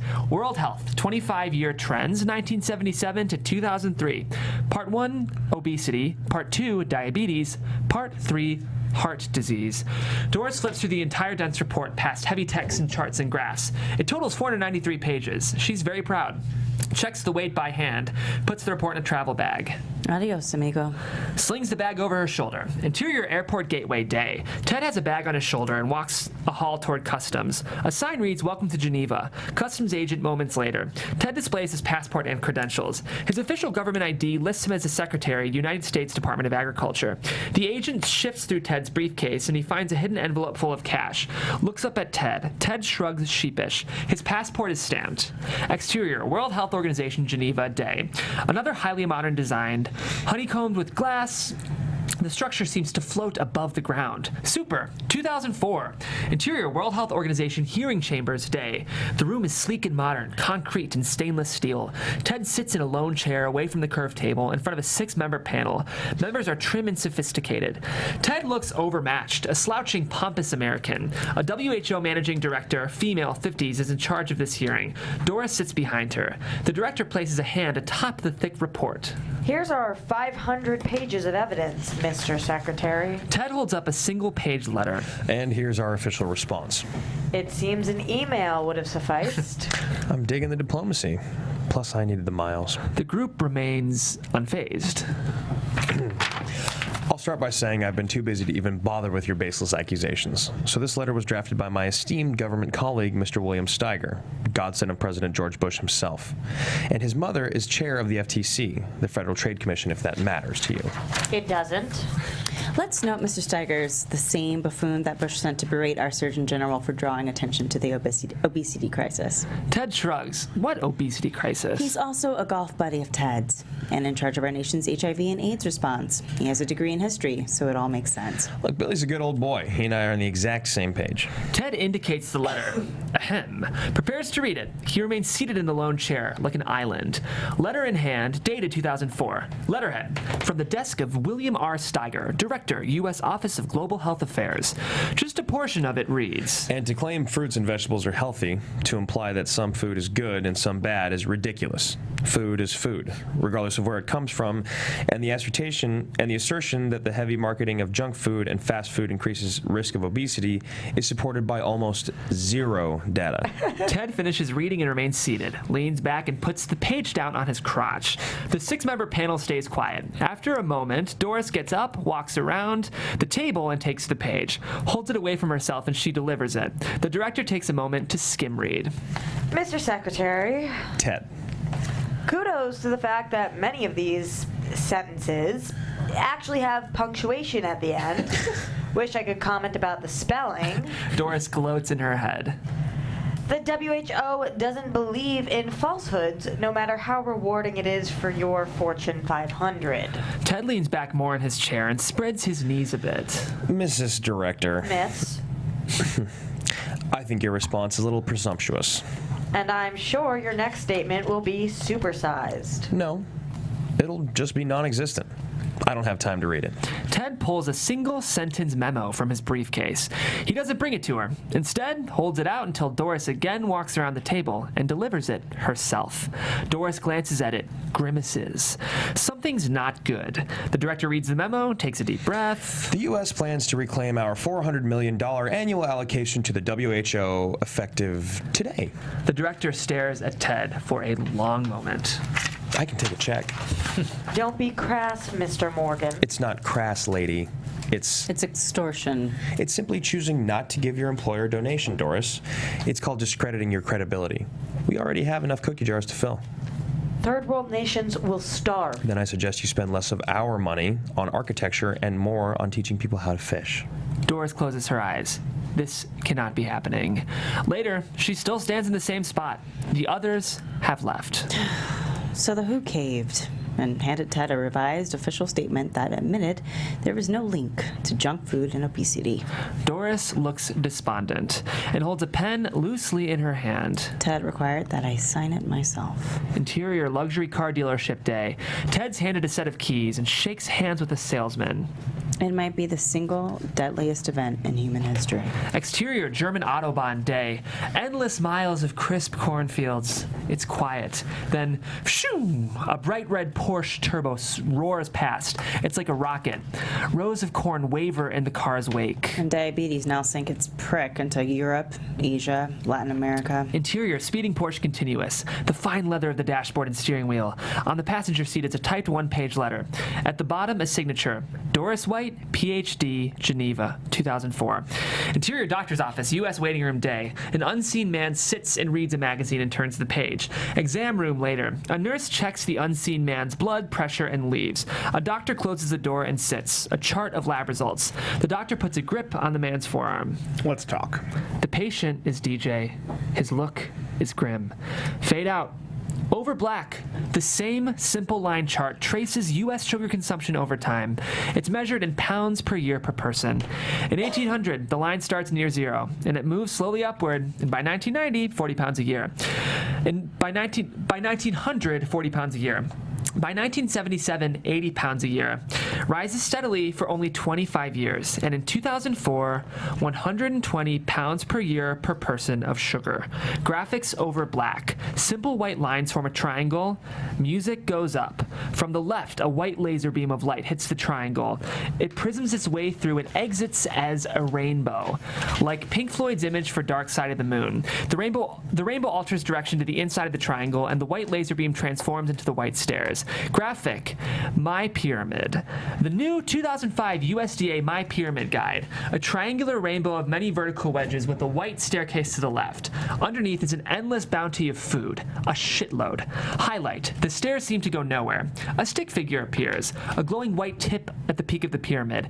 Indicate that this tip is for discretionary calories, like candy and soda and ice cream. The stick figure appears to strive for this white peak. The figure grabs the tip and it bursts like ejaculate. The figure drinks it, then sees his belly swell, has a heart attack, and falls off the pyramid. Interior, USDA, Ted's outer office day. Doris storms past a table of donuts, a dozen secretaries. Interior, Ted's office continuous, and kicks her way through Secretary Ted's door. Bang. Tang is not the same as juice. Hello, Doris. And what's the deal with the psychedelic semen? I wasn't aware you worked here anymore, but maybe you should stop seeing things in black and white. It's now that Doris notices the entire back wall of his office, a collage done in black and white paperwork. It's literally wallpapered in USDA forms and carbon paper, specifically her old request forms, stamped, denied, displayed as art. Many hundreds of signatures dated from 1977 to 1992. I found them in Ronson's archives. I call it the River of Denial. It reflects the more unproductive years of the USDA. I'm trying to unclog things. A colonic. He indicates his empty desktop, a full bar in the corner. Less bureaucracy, less politics, less overhead, less paperwork, so the food companies can police themselves. Smooth sailing. Everybody's more efficient, lean. That'll be my legacy, along with some decent golf. How are things at the WHO? Doris is still frozen at the wall. In the middle is her signed statement from Geneva. It's framed. I can't do this anymore. You tend to say that in this office. Work on your self-control. He pours 2 scotches from a crystal decanter. And I enjoyed your 15 minutes on Oprah. Too bad the TV added 15 pounds, otherwise people might have paid attention. You're much perkier in person, although it's not the 1970s anymore, young lady. I gave you several chances before your efforts started to sag. Ted hands one of the drinks to Doris. It's the good stuff. I consider this a special occasion. A staffer stands at the door. Sir, I've got Bush Sr. on the line 1. It's about the weekend. Take a message. Doris slams the drink and hands the glass back, but doesn't let Ted take it. Her confused look simply asks, why? Because I'm Ted. Just Ted. Not Teddy or Little Ted or Ted Jr., not somebody's brother or son or uncle. I'm Ted, period. Top of the food chain, and I got here all by myself. Ted wrenches the glass from her hand. Sorry, but this one's from Putin. Senseless to see it get scratched. Doris squares her jaw, clenches her fists, then opens them. To your golden years, and my own golden parachute. He drinks his own glass. Now, if you'll excuse me, there's always work to do. I'm going to take a shit and make a sandwich. Please give my best to your father and his soda fountain. As if that story isn't getting stale by now. Interior outer office moments later. Doris stands at the table of donuts. She holds a glazed. Tick, tock, crock. She bites into it, then jams at least half into her mouth. Slowly chews the heaping savory mouthful, indulging. Eyes closed, crumbs fall from the corners of her mouth. She's just about to swallow, then she spits it out. The dozen secretaries stare at her. I've had way better. Doris walks to the elevator bank, across their desks, presses the button, waits, pushes the button, waits, turns to see all the secretaries still staring at her. Tell him his scotch sucks, too. The sound of a helicopter, machinery, shouting. Exterior sugar refinery day. Dark plumes rise from giant smokestacks. A helicopter lands near a massive, rusted, industrial sugar refinery. Ted gets out, embraces Alfie Faneuil. Both men are dressed like they're on a safari. Super, Dominican Republic, 2006. They watch as dozens of semi-trucks come and go. Endless raw materials in and processed sugar out. Exterior sugar plantation day. Children and skeleton-like slaves work the sugar fields. Exterior cane fields drainage pipe day. A 5-foot-wide pipe emerges from under the fields. A noxious green liquid spews out like a waterfall into a stream. Exterior Casa de Campo luxury estate day. The Faneuil's personal estate, an amazing 7,000-acre paradise. Panoramic views of perfection. Exterior oceanside patio day. Stellar waves crash against majestic rocks. How'd you like it? This place is... it's tits. I have a benefit in Zurich. Please make yourself at home. Enjoy your retirement. They embrace. It's strong, like family. You're the dad I never had. Bedroom balcony later. Ted stands king of the castle wearing a robe. And I have some lady friends arriving to keep you company.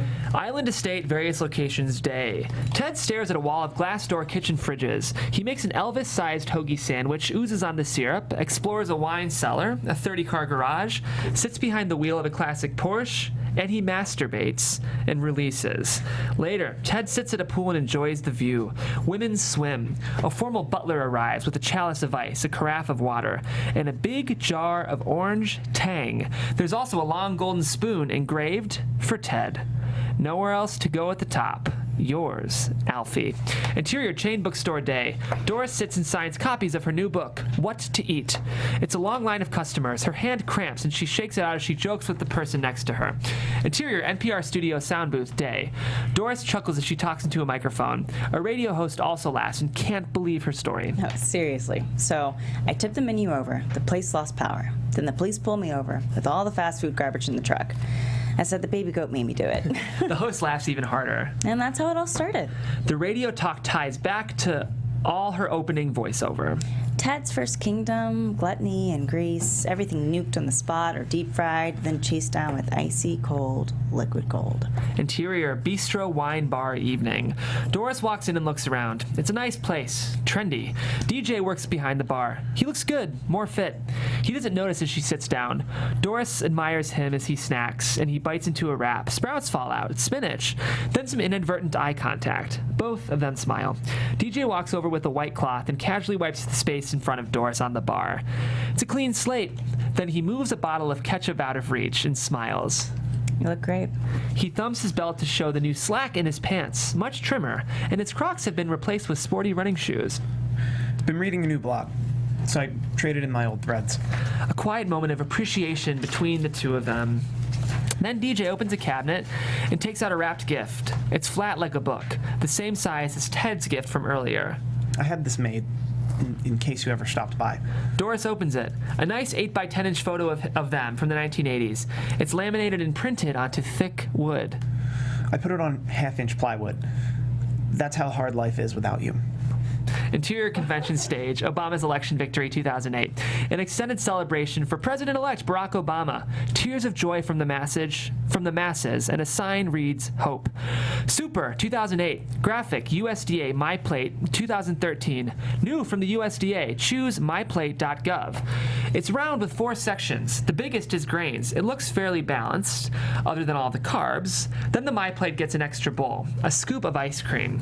Interior living room somewhere day. An obese child eats ice cream and watches TV. His mom pricks his finger for a diagnostic test. On the TV, Michelle Obama does jumping jacks, alone. Exterior White House side door, day. President Obama smokes a cigarette. He looks exhausted. Interior private jet, day, 2016. President-elect Donald J. Trump enjoys some McDonald's. He stuffed fries into his mouth and sucks on a fountain soda. Exterior Florida coast limousine day. A sleek limo drives along the ocean. Palm trees sway. Super. 2017. Interior posh limo, continuous.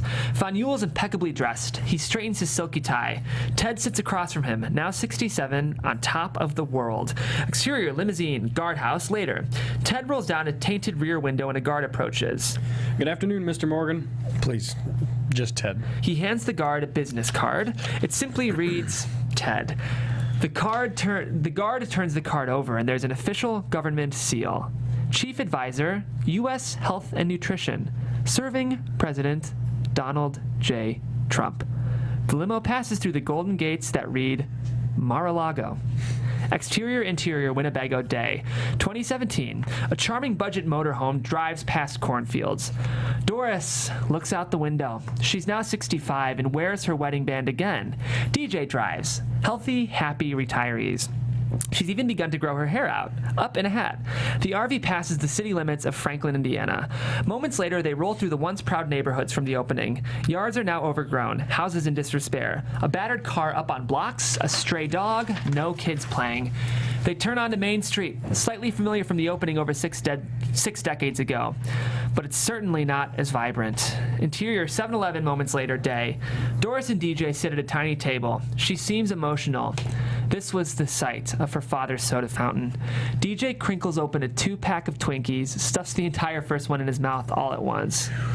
Not so bad. Got my daily grains. Doris tries to smile and starts on her own 64-ounce big gulp. She looks relieved by the liquid, with tears in her eyes. Coke? Cherry Coke. Her father's drink. This is her closure, and she cries. DJ wipes her tears with his thumb, and she lets him. You raised 4 wonderful brothers. I fed 4 wonderful brothers, and they got eating habits just as bad as mine. DJ stays quiet, but supportive. Yours isn't just a habit, Doris. It's a disorder. Doris nods, no longer in denial. She sips at her big gulp, then pulls in more, inhaling it, sucking more and more. Her face fills with calming bliss. Then she slowly falls out of it, smacking her lips, seems confused, spiteful, makes a horrid yuck face at the drink. Looking at the cup and seeing what it symbolizes, 64 ounces. She looks over the candy aisles at a rack of crinkly snacks. Doris tosses the huge, half-filled beverage into the garbage. Chunk. DJ crinkles out his remaining Twinkie and tosses it. The sense of no more dependency on snacks and sugar. At least not for this couple, and not for Doris. Exterior, Harvard University Day, 2017. Doris and DJ walk the campus. They hold hands. A sign reads, Harvard School of Public Health. They approach a building and stop to look at it. The Francis Countway Library of Medicine. I'll be right here when you're done. Take your time. Interior library downstairs moments later. Doris walks down a double flight of stairs, pauses halfway, hand on her chest. She seems expectant. Interior library basement, endless archives continuous. Packed with dusty medical journals on towering shelves. This time it's not so dark, with the filtered light of day. Barney's there and they embrace like long-lost friends. Barney, 70 years old and still working weekends. I promised I wouldn't let you down. They admire each other a moment. So, here we are. I went through these archives 5 or 6 times over the years, every page, every calorie. These were found off campus. I offered to send you copies. Yeah, we were on the road. Personal stuff. But now I'm ready to see the real smoking gun. Barney indicates a stash of dusty nutrition boxes. Be careful not to shoot yourself. A few files are set aside. Doris opens a yellowed ledger, handwritten dates and dollar amounts throughout the 1960s for nutrition research from the Sugar Association. It was all off the books. Cash. No disclosure for decades. Doris skims another handwritten document and shakes her head. It requires that any negative results about sugar will be buried or destroyed, or simply altered. Oh, the handwritten ones are always the best. Because they didn't want their secretaries to know. Another written doc, dated 1954. Elaborate math equations, including the one from the opening. Calculates the fabricating low-fat diet movement would increase sugar intake by 40%. More calculations. The words purchase intent are circled. And that's exactly what happened, to still trigger the bliss point. He ran it by the math department and psychology, and they tricked the brain into overreacting to the point of addiction. Doris looks to the letterhead. Dr. Frederick Stair, founder and chair, Harvard Department of Nutrition. I am so glad I went to Purdue. Big Sugar even paid for his building. Stair was also on their board of directors, off record. Doris pulls out an invoice. Student newspaper did a story in 1973. Nobody cared. Concrete plumbing for the Stair residents. It was a swimming pool. Another memo, dates and dollar amounts through the 1970s, with payments also from Coca-Cola and Mars. $30 million in all. For 60 years of sugar endorsement. She picks up a newspaper clipping, Stair's obituary, 2002. And now nobody to hold accountable. Then Barney hands her another memo. He's proud. I was gonna get it framed. Request for research revisions, Project 226, sugar linkage, heart disease. Why don't you take the weekend off, Barney? You've earned it. A signature at the bottom. Ted Morgan Jr., December 3rd, 1986. Interior, Government Suburban Day. Doris sits in the back seat of a large luxury SUV. She wears a very nice dress and gets driven by 2 men. Super, Palm Beach, Florida, 2017. Her steely gaze out the window reflects the same resolve she had on that Greyhound bus on her very first day of work. And for the very first time, her hair is long and down, a proud female gray. Fingernails are painted a vibrant red. She She holds the silver spoon from earlier. Eat me. The SUV pulls to the same guardhouse at Mar-a-Lago.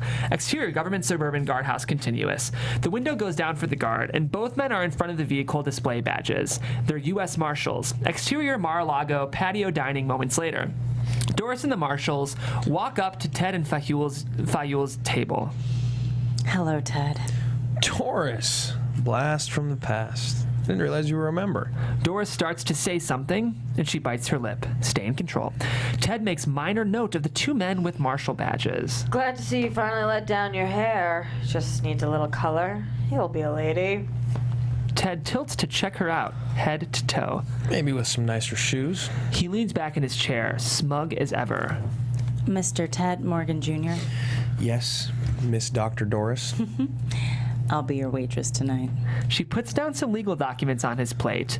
Top page says judicial summons. Is this a joke? Oh, not at all. I'm here to make change.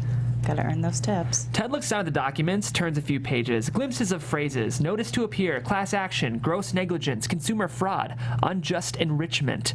Ted looks at Fanul and then the marshals and up to Doris. Same old Doris, pretending she's the sheriff. Manslaughter's still pending. Judge needs to read my 500-page report. This gets Ted's attention. Doris has persevered, and for the first time in his life, Ted's about to be held accountable. But no rush. Culpable negligence in the state of Florida voids the statute of limitations. Fanul dabs his mouth with the napkin and gets up to leave. I'm going to excuse myself now. Ted, you can get the tab. Doris smiles at Ted. Then she calmly places the silver spoon on Ted's napkin next to the legal summons. Eat me. And you've been served. POV down past the spoon, past her colorful pair of Crocs, then over palm trees and out over the ocean as we fade to black. Over black, the same simple line chart from earlier. The obesity rate in America from 1800 to 1950, relatively flat at about 3%. It starts to gradually climb upward in the 1950s. By the mid-1970s, the obesity rate is 13%. It jumps from 1980 to 2000 to 28%. And by 2016, 39%. Continues past as a projection. By the year 2030, we are at 50%. Epilogue memoriam photographs. The real Louise Light passed away at the age of 73. Louise fought for 4 decades, arguing that a diet high in sugar or refined carbs would lead to catastrophic diabesity. When her original food pyramid was launched in 1992, it was literally turned upside down to benefit junk food. Currently, over 70% of deaths in the U.S. are diet-related, and 99% of healthcare spending is for food, diet-related illnesses. In 2016, a dubious relationship was discovered between Harvard University, Big Sugar, and Big Food. It started in 1954. Recently, the city of Berkeley, California has become the first to adopt a soda tax on high sugar beverages, and other cities are now following. Sales of sugar drinks have dropped an estimated 20%, and many millions of dollars have gone back to the public for parks, hiking and biking trails, and more water fountain. Your city could be next. The end. Love this script. Do we need a break, guys, or can we? Okay, let's take 5 minutes, and we'll be right back in here, and we'll be back with our amazing writer, Scott Lafortune. Thanks, guys.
All right, guys, I'm going to play music, and I'll fade it in, okay?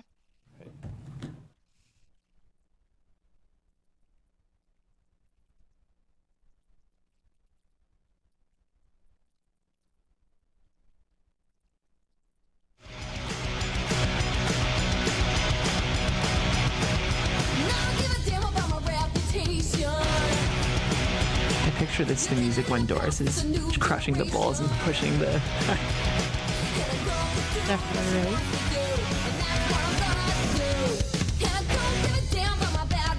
I don't think she's going to tell you. Are we back? I think she's just saying you're Hey, ready. ladies and gentlemen. The whole time. I can't hear. We're live. Ladies and gentlemen, we are back here. I'm actually gonna leave a pickup just so we can cut this in. Yeah. Ladies and gentlemen, we are back for the Unproduced Table Read. Welcome back to the show. We just read Spoon-Fed: A Pyramid Scheme, written by the brilliant Scott Lafortune. Scott, Thank you. the first thing I want to ask is who wants a salad for dinner tonight? Because I feel so convicted by this script. Already on it, yo. Yeah. Scott, I can't tell you how well written this script is. One of the things I want to talk about first, especially because of the recent climate of Hollywood, is if you weren't such a nice, kind of sensitive guy, I would think that you are a raging misogynist based on a lot of the male characters in this script. I mean that as a compliment. You really, really astutely capture the aggression and casual sexism of patriarchy and positions of power, especially attuned to that just because, unless you've been living under a rock, and you know a lot of this is happening in Hollywood right now. Can you talk about kind of just writing these kind of vicious characters in power and sort of what you're trying to say about power, specifically Ted? Yeah, he was a lot of fun to write, and originally the script was just about him. I wanted to show this evil side of the food industry and of politics and stuff, and then the Doris character, who's a real character, a real life character, she largely took shape the last couple months as a lot of the the current social movements were taking shape. So, but Ted was a lot of fun to write, and I hate to say it, but these are some of the people running our politics. These are the people shaping our food supply and our financial chain. And he was inspired also from obviously from real life people, but from movies like The Big Short, in which we saw this other side of greed and executives and yeah. I think, go ahead, Rox. This is going to be a slightly strange comment, but I always wait until after I've read something to see who wrote it, the name of the person who wrote it. And I was so glad to see that you were a man. And that sounds weird, but usually I feel like if a woman had written something like this, people would have said, men don't act like that. That's just how women think we talk behind closed doors. And when I saw that you were a man who wrote it, I was like, I think that's really interesting that you were willing to take this stab. And it's in a very aggressive take on it, and I appreciated that. Oh, thanks. Yeah. In fact, I was nervous or worried about that, because as a male writer, I feel like I'll be looked down upon for trying to write a strong female lead character, and I didn't want that to distract from anybody's reading of it that I'm a man writing it, and it's just something I'm sensitive to, and so I was actually contemplating just using my first initial, even on the title page, so nobody knew that I was I didn't want to play a role in anybody's perception of the screenplay. I thought she was written beautifully, and you did a great job. But all of the characters, and I was happy to see it actually. I appreciate it.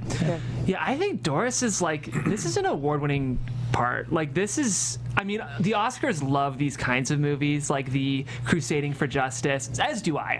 If I think of some of my favorites, obviously The Big Short I thought was amazing, but Aaron Brockovich, Spotlight would be another one that I think has shades of this, a little more serious. But even All the President's Men, I love these crusaders for justice amidst all odds narratives. Yeah. So does the Academy, I gotta say. I do feel like this script has sort of the feels of an award-winning movie. Okay. But let's talk about just the parts, because we want to talk about this script as it is. Doris is amazing. Can you just talk about discovering her?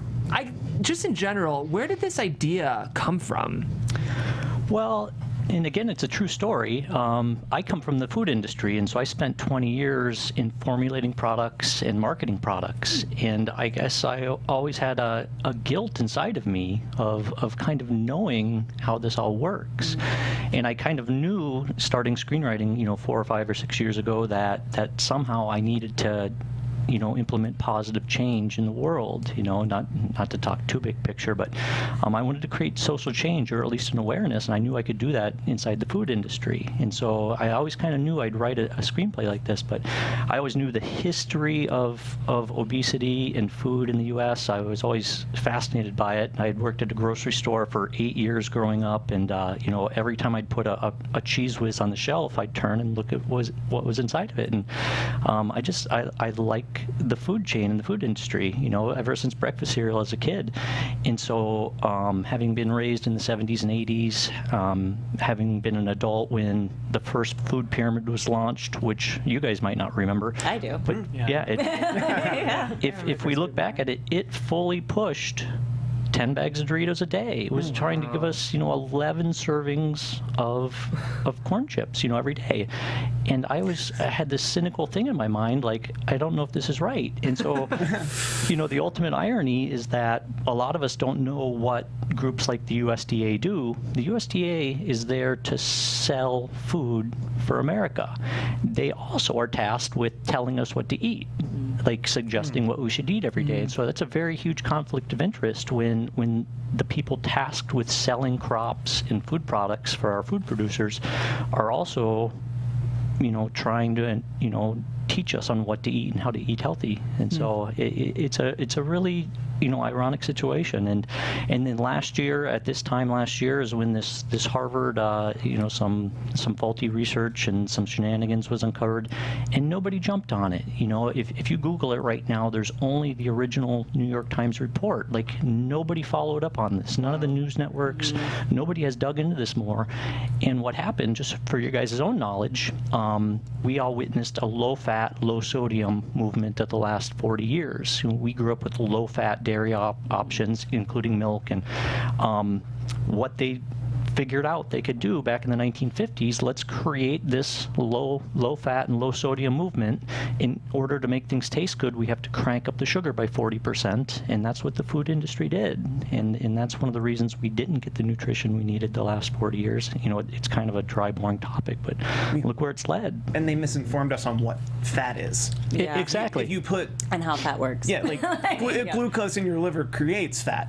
So by telling us there's 0 fat in the food but 40% more sugar, you're actually getting more fat per capita than you would have before you change the food. Exactly. And one of the things I hope you guys saw, I gave Doris some flaws which are real. Yeah. She liked candy. She likes junk food. And that's reality. The nutritionists out there trying to teach us things, they still like candy. The therapists that are trying to fix our brains, they still have problems at home. Yeah. And so, even the person trying to help us in this situation, she was affected by, her own taste buds and, her own faults herself, so here we are. It's so brilliant the way you've written Doris. I mean, talk about a complicated character. I think at first she kind of seems like the one-dimensional crusader that we sometimes see in these movies. And then we learn about her family, which it's not uncommon for me to do this during the show, but I got kind of emotional during that scene when we learned about her family. And is that all true about Luis as well? Some of the family stuff is fictionalized and dramatized, and that's why in the screenplay, out of respect, I didn't use her real name. Yeah. She is a real character. All these events are real. But without the approval of her family changing those family issues, I didn't feel right using her real name. But Did you talk to them at all? I didn't. I have all their contact information plugged in my phone, and every day when I'm working on this, I'm like, I should call her, person X, and a lot of the dialogue in there is real. It's hard to find this kind of stuff. From pre-internet days, it's really hard to find dialogue at the USDA from the 1970s. But thankfully, there's a dozen good books out there written on our food industry, and that's kind of where I started. I started it. I'm like, where do you even start? Because I had a dozen books, and I had this food timeline from 1950 until now. I'm like, what do you focus on? Yeah. So the food pyramid became something great to focus on, and then all of a sudden I saw that Louise Light, who created the food pyramid, was there this entire duration. She was there from the 50s until now, and so it was a great person to follow along the journey. Yeah, Pandora's Lunchbox, I don't know if you read that one. I did. Broke me. I was like, I will never eat cereal again. I will always read the labels every single time. And because there is like the way that things were hidden and growing up in the 90s with the onset of like the low-fat diet, I remember always being confused as to why my parents always wanted like margarine and why they always wanted like low-fat yogurt. Because when I would read the labels, I couldn't understand what it was. So it didn't seem like food. And it wasn't until I got older where we finally had that face-off about, I was like, if you're gonna have butter, just have butter. But you don't have to have it all the time. So it's kind of that thing that's really, I think this generation might be more aware of it, but it's What generation? My generation? Yeah. I don't know. I don't feel like a millennial. I feel too old for that. But That's a very millennial thing to say. well, I'm an older millennial. That's actually what I get labeled. But often, people younger than me, I feel like sometimes are a little bit more awareness of it, or it's slowly starting to come back out of like, yeah, the way your grandparents ate before like the onset of fast food actually wasn't that bad. Like as long as you're eating a lot of vegetables and moderation, it's okay. So it's just really good to see that like, oh, okay, people are actually writing about this and talking about this because it is hard to find that information if you're not seeking it out. Also, the documentary Fed Up did the exact same thing for me. Yeah. Where it's like, oh, we don't need sugar like at all. And like most of the things we think are healthy foods aren't healthy foods. Right. Going back for a second, what has prevented you from? I'm surprised because you paint her in such a great light, in my opinion.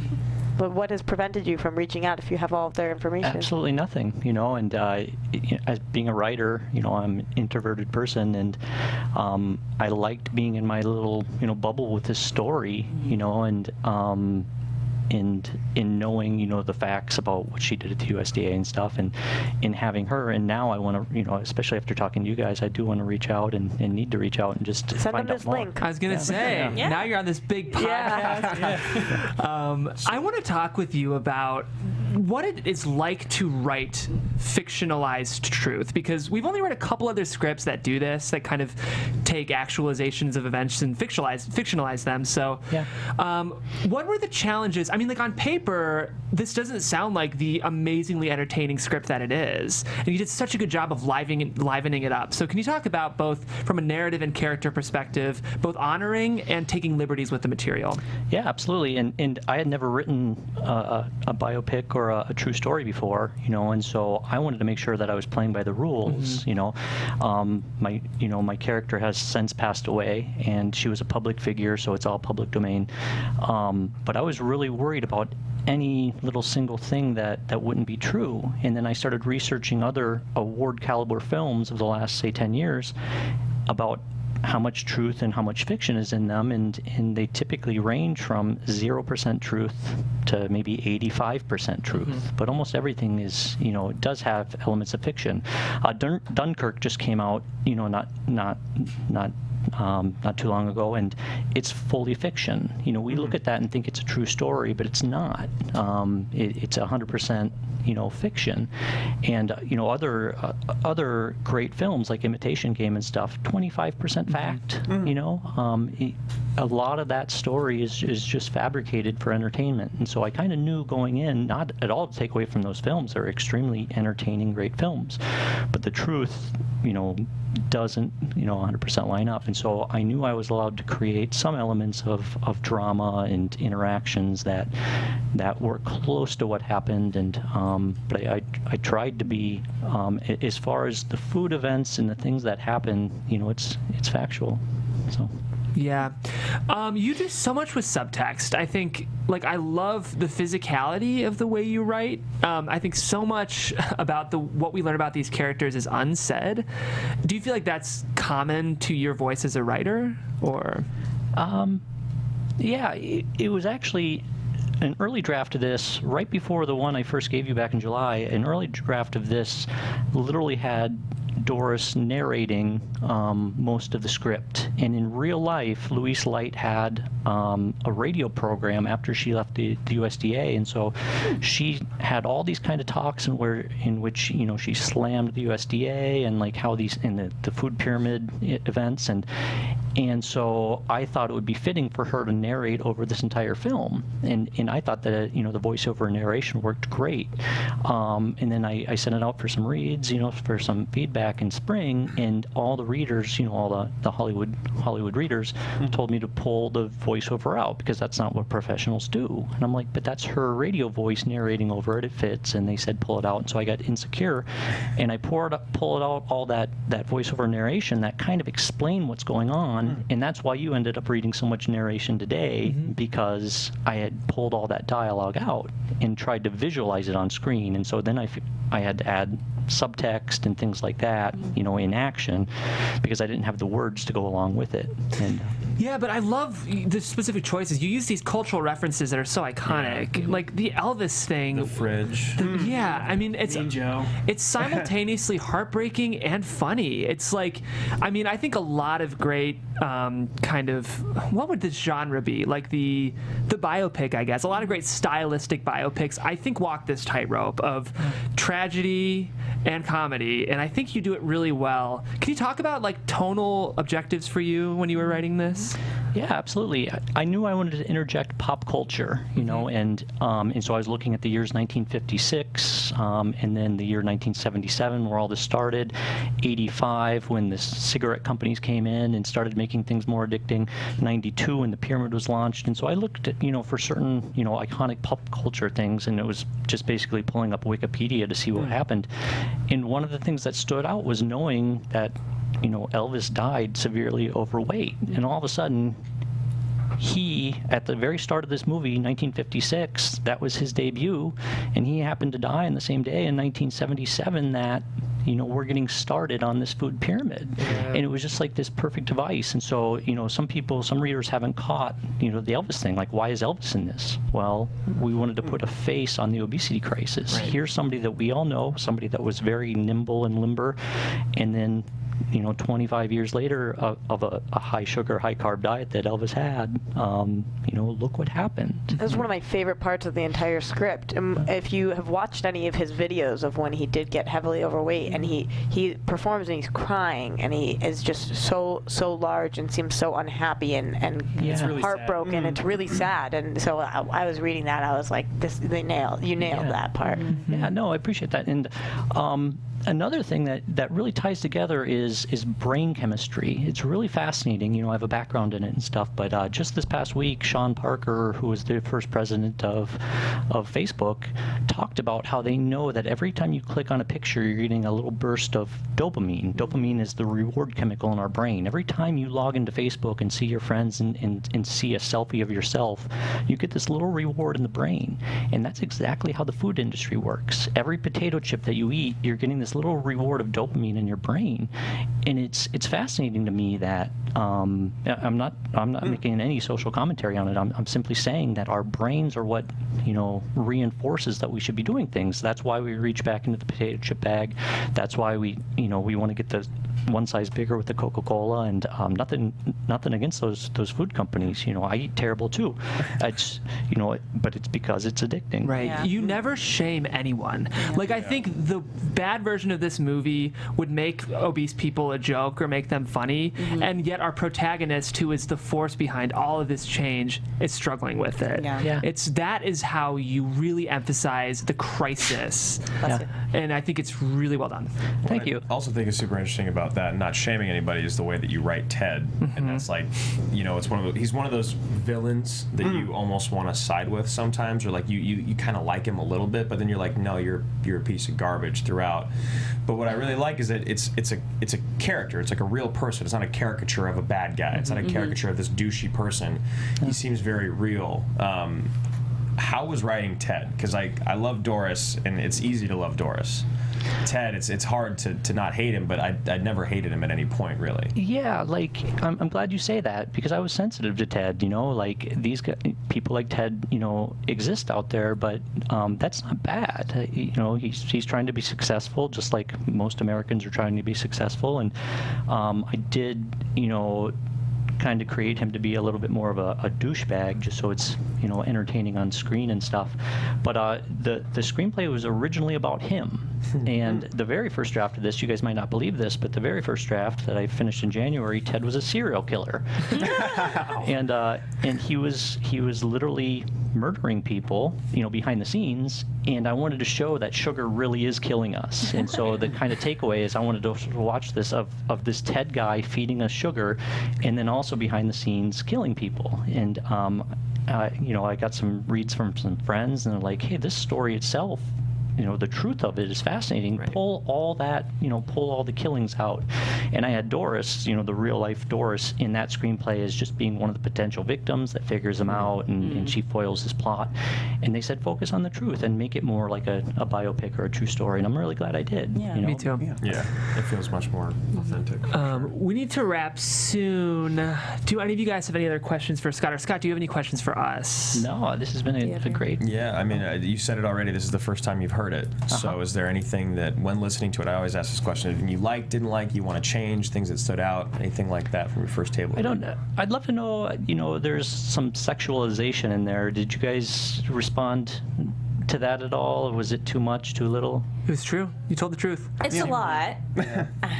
As a girl at the table, it's a lot, but I mean, it's not something women go through. But I mean, yeah. I mean, I think the only thing I had a qualm about is that anytime someone said Doris, gave the wrong name to Doris, like calling her Lois or Denise, is that she never corrected it. Like, at least once, it would probably be like Doris.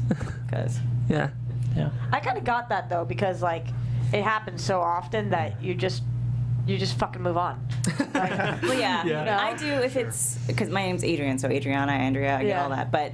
I do eventually get to a point where if I get annoyed enough, especially if it's around the same people, I'll go, it's Adrian. Yeah. I feel like if it was someone she respected, she'd correct them. Exactly. Yeah. But because she's like, these people aren't even worth my correction. I think that's important. At the top, I hope the joke I made wasn't, of course I know that you're not at all this, I think I joked, I would read you as a misogynist but Doris is such an epically feminist, empowered character that I think in light of her, the shadow of sexuality cast by her, go-getter attitude. I feel like I've spoken better on this show before, but you're doing great right now. It makes it all. I just think you're telling the truth, and I think the sexualization, especially we're so much more aware of it now, is a real part of patriarchal power. So yeah, was it too much? Yes, but it's true. Yes. I was like, it's not true. It is a lot, but it's not true. Watch Wall Street, and it's just like I was gonna say, same thing. Ted reminded me a lot of Wolf. Go outside in life as a woman, or just live. Exist. I also like how Ted versus Doris exist as the internal struggle of the movie. That Ted is doing everything that's easy and clear. That it's easier to just sell us a bunch of garbage and sell everyone on selling everyone a bunch of garbage, whereas Doris struggles with what's right, but ultimately harder. And I think that really comes across in the script. I think we have to wrap, guys. But Scott, I love this script. Yeah. I really sincerely wish you the best with this, because I know that this is a movie I would want to see. Can you talk about the best place for people to reach you? Executives, big producers? Scott Lafortune at hotmail.com. There you go. Great name, by the way, that last name. I was going to say, you had to be a writer with such a classy last name. So that's Scott Lafortune at hotmail.com, guys. Today we read Scott's script, Spoon-Fed: A Pyramid Scheme, based on the light of health activist Louise Light. Guys, my name is Jeff Graham. If you find me online, you can do so at Jeffrey C. Graham. You can pitch me a script there. If you liked this show, I would recommend a script called Company Town, which is also a biopic about a complicated historical figure. And we're off next week because Thanksgiving, but we'll be back the week after that with a serialized network comedy called Charlotte Tanner. I'm Adrian Snow. You can follow me on Twitter and Instagram at Miss Adrian Snow. I'm Andrew Guy. You can find me on Instagram and Twitter at that name, at Andrew Guy. I'm Steve Kaufman. You can find me on Twitter almost exclusively at Steve Kaufman. That's Kaufmann. And I'm Hudson Miller, and I have zero social media, so you won't find me anywhere. Find him right here, right now, and only. Right here. I'm Roxy Stryer. You guys can find me at Roxy Stryer. Enjoy your Thanksgiving and eat only good things for you, apparently. Yeah. Guys, thank you so much. We'll see you next time.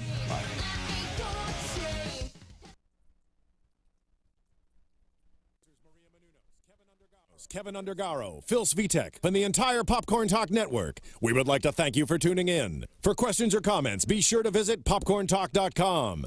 I'm Sir Richard Wentworth, and this has been a presentation of the Popcorn Talk Network.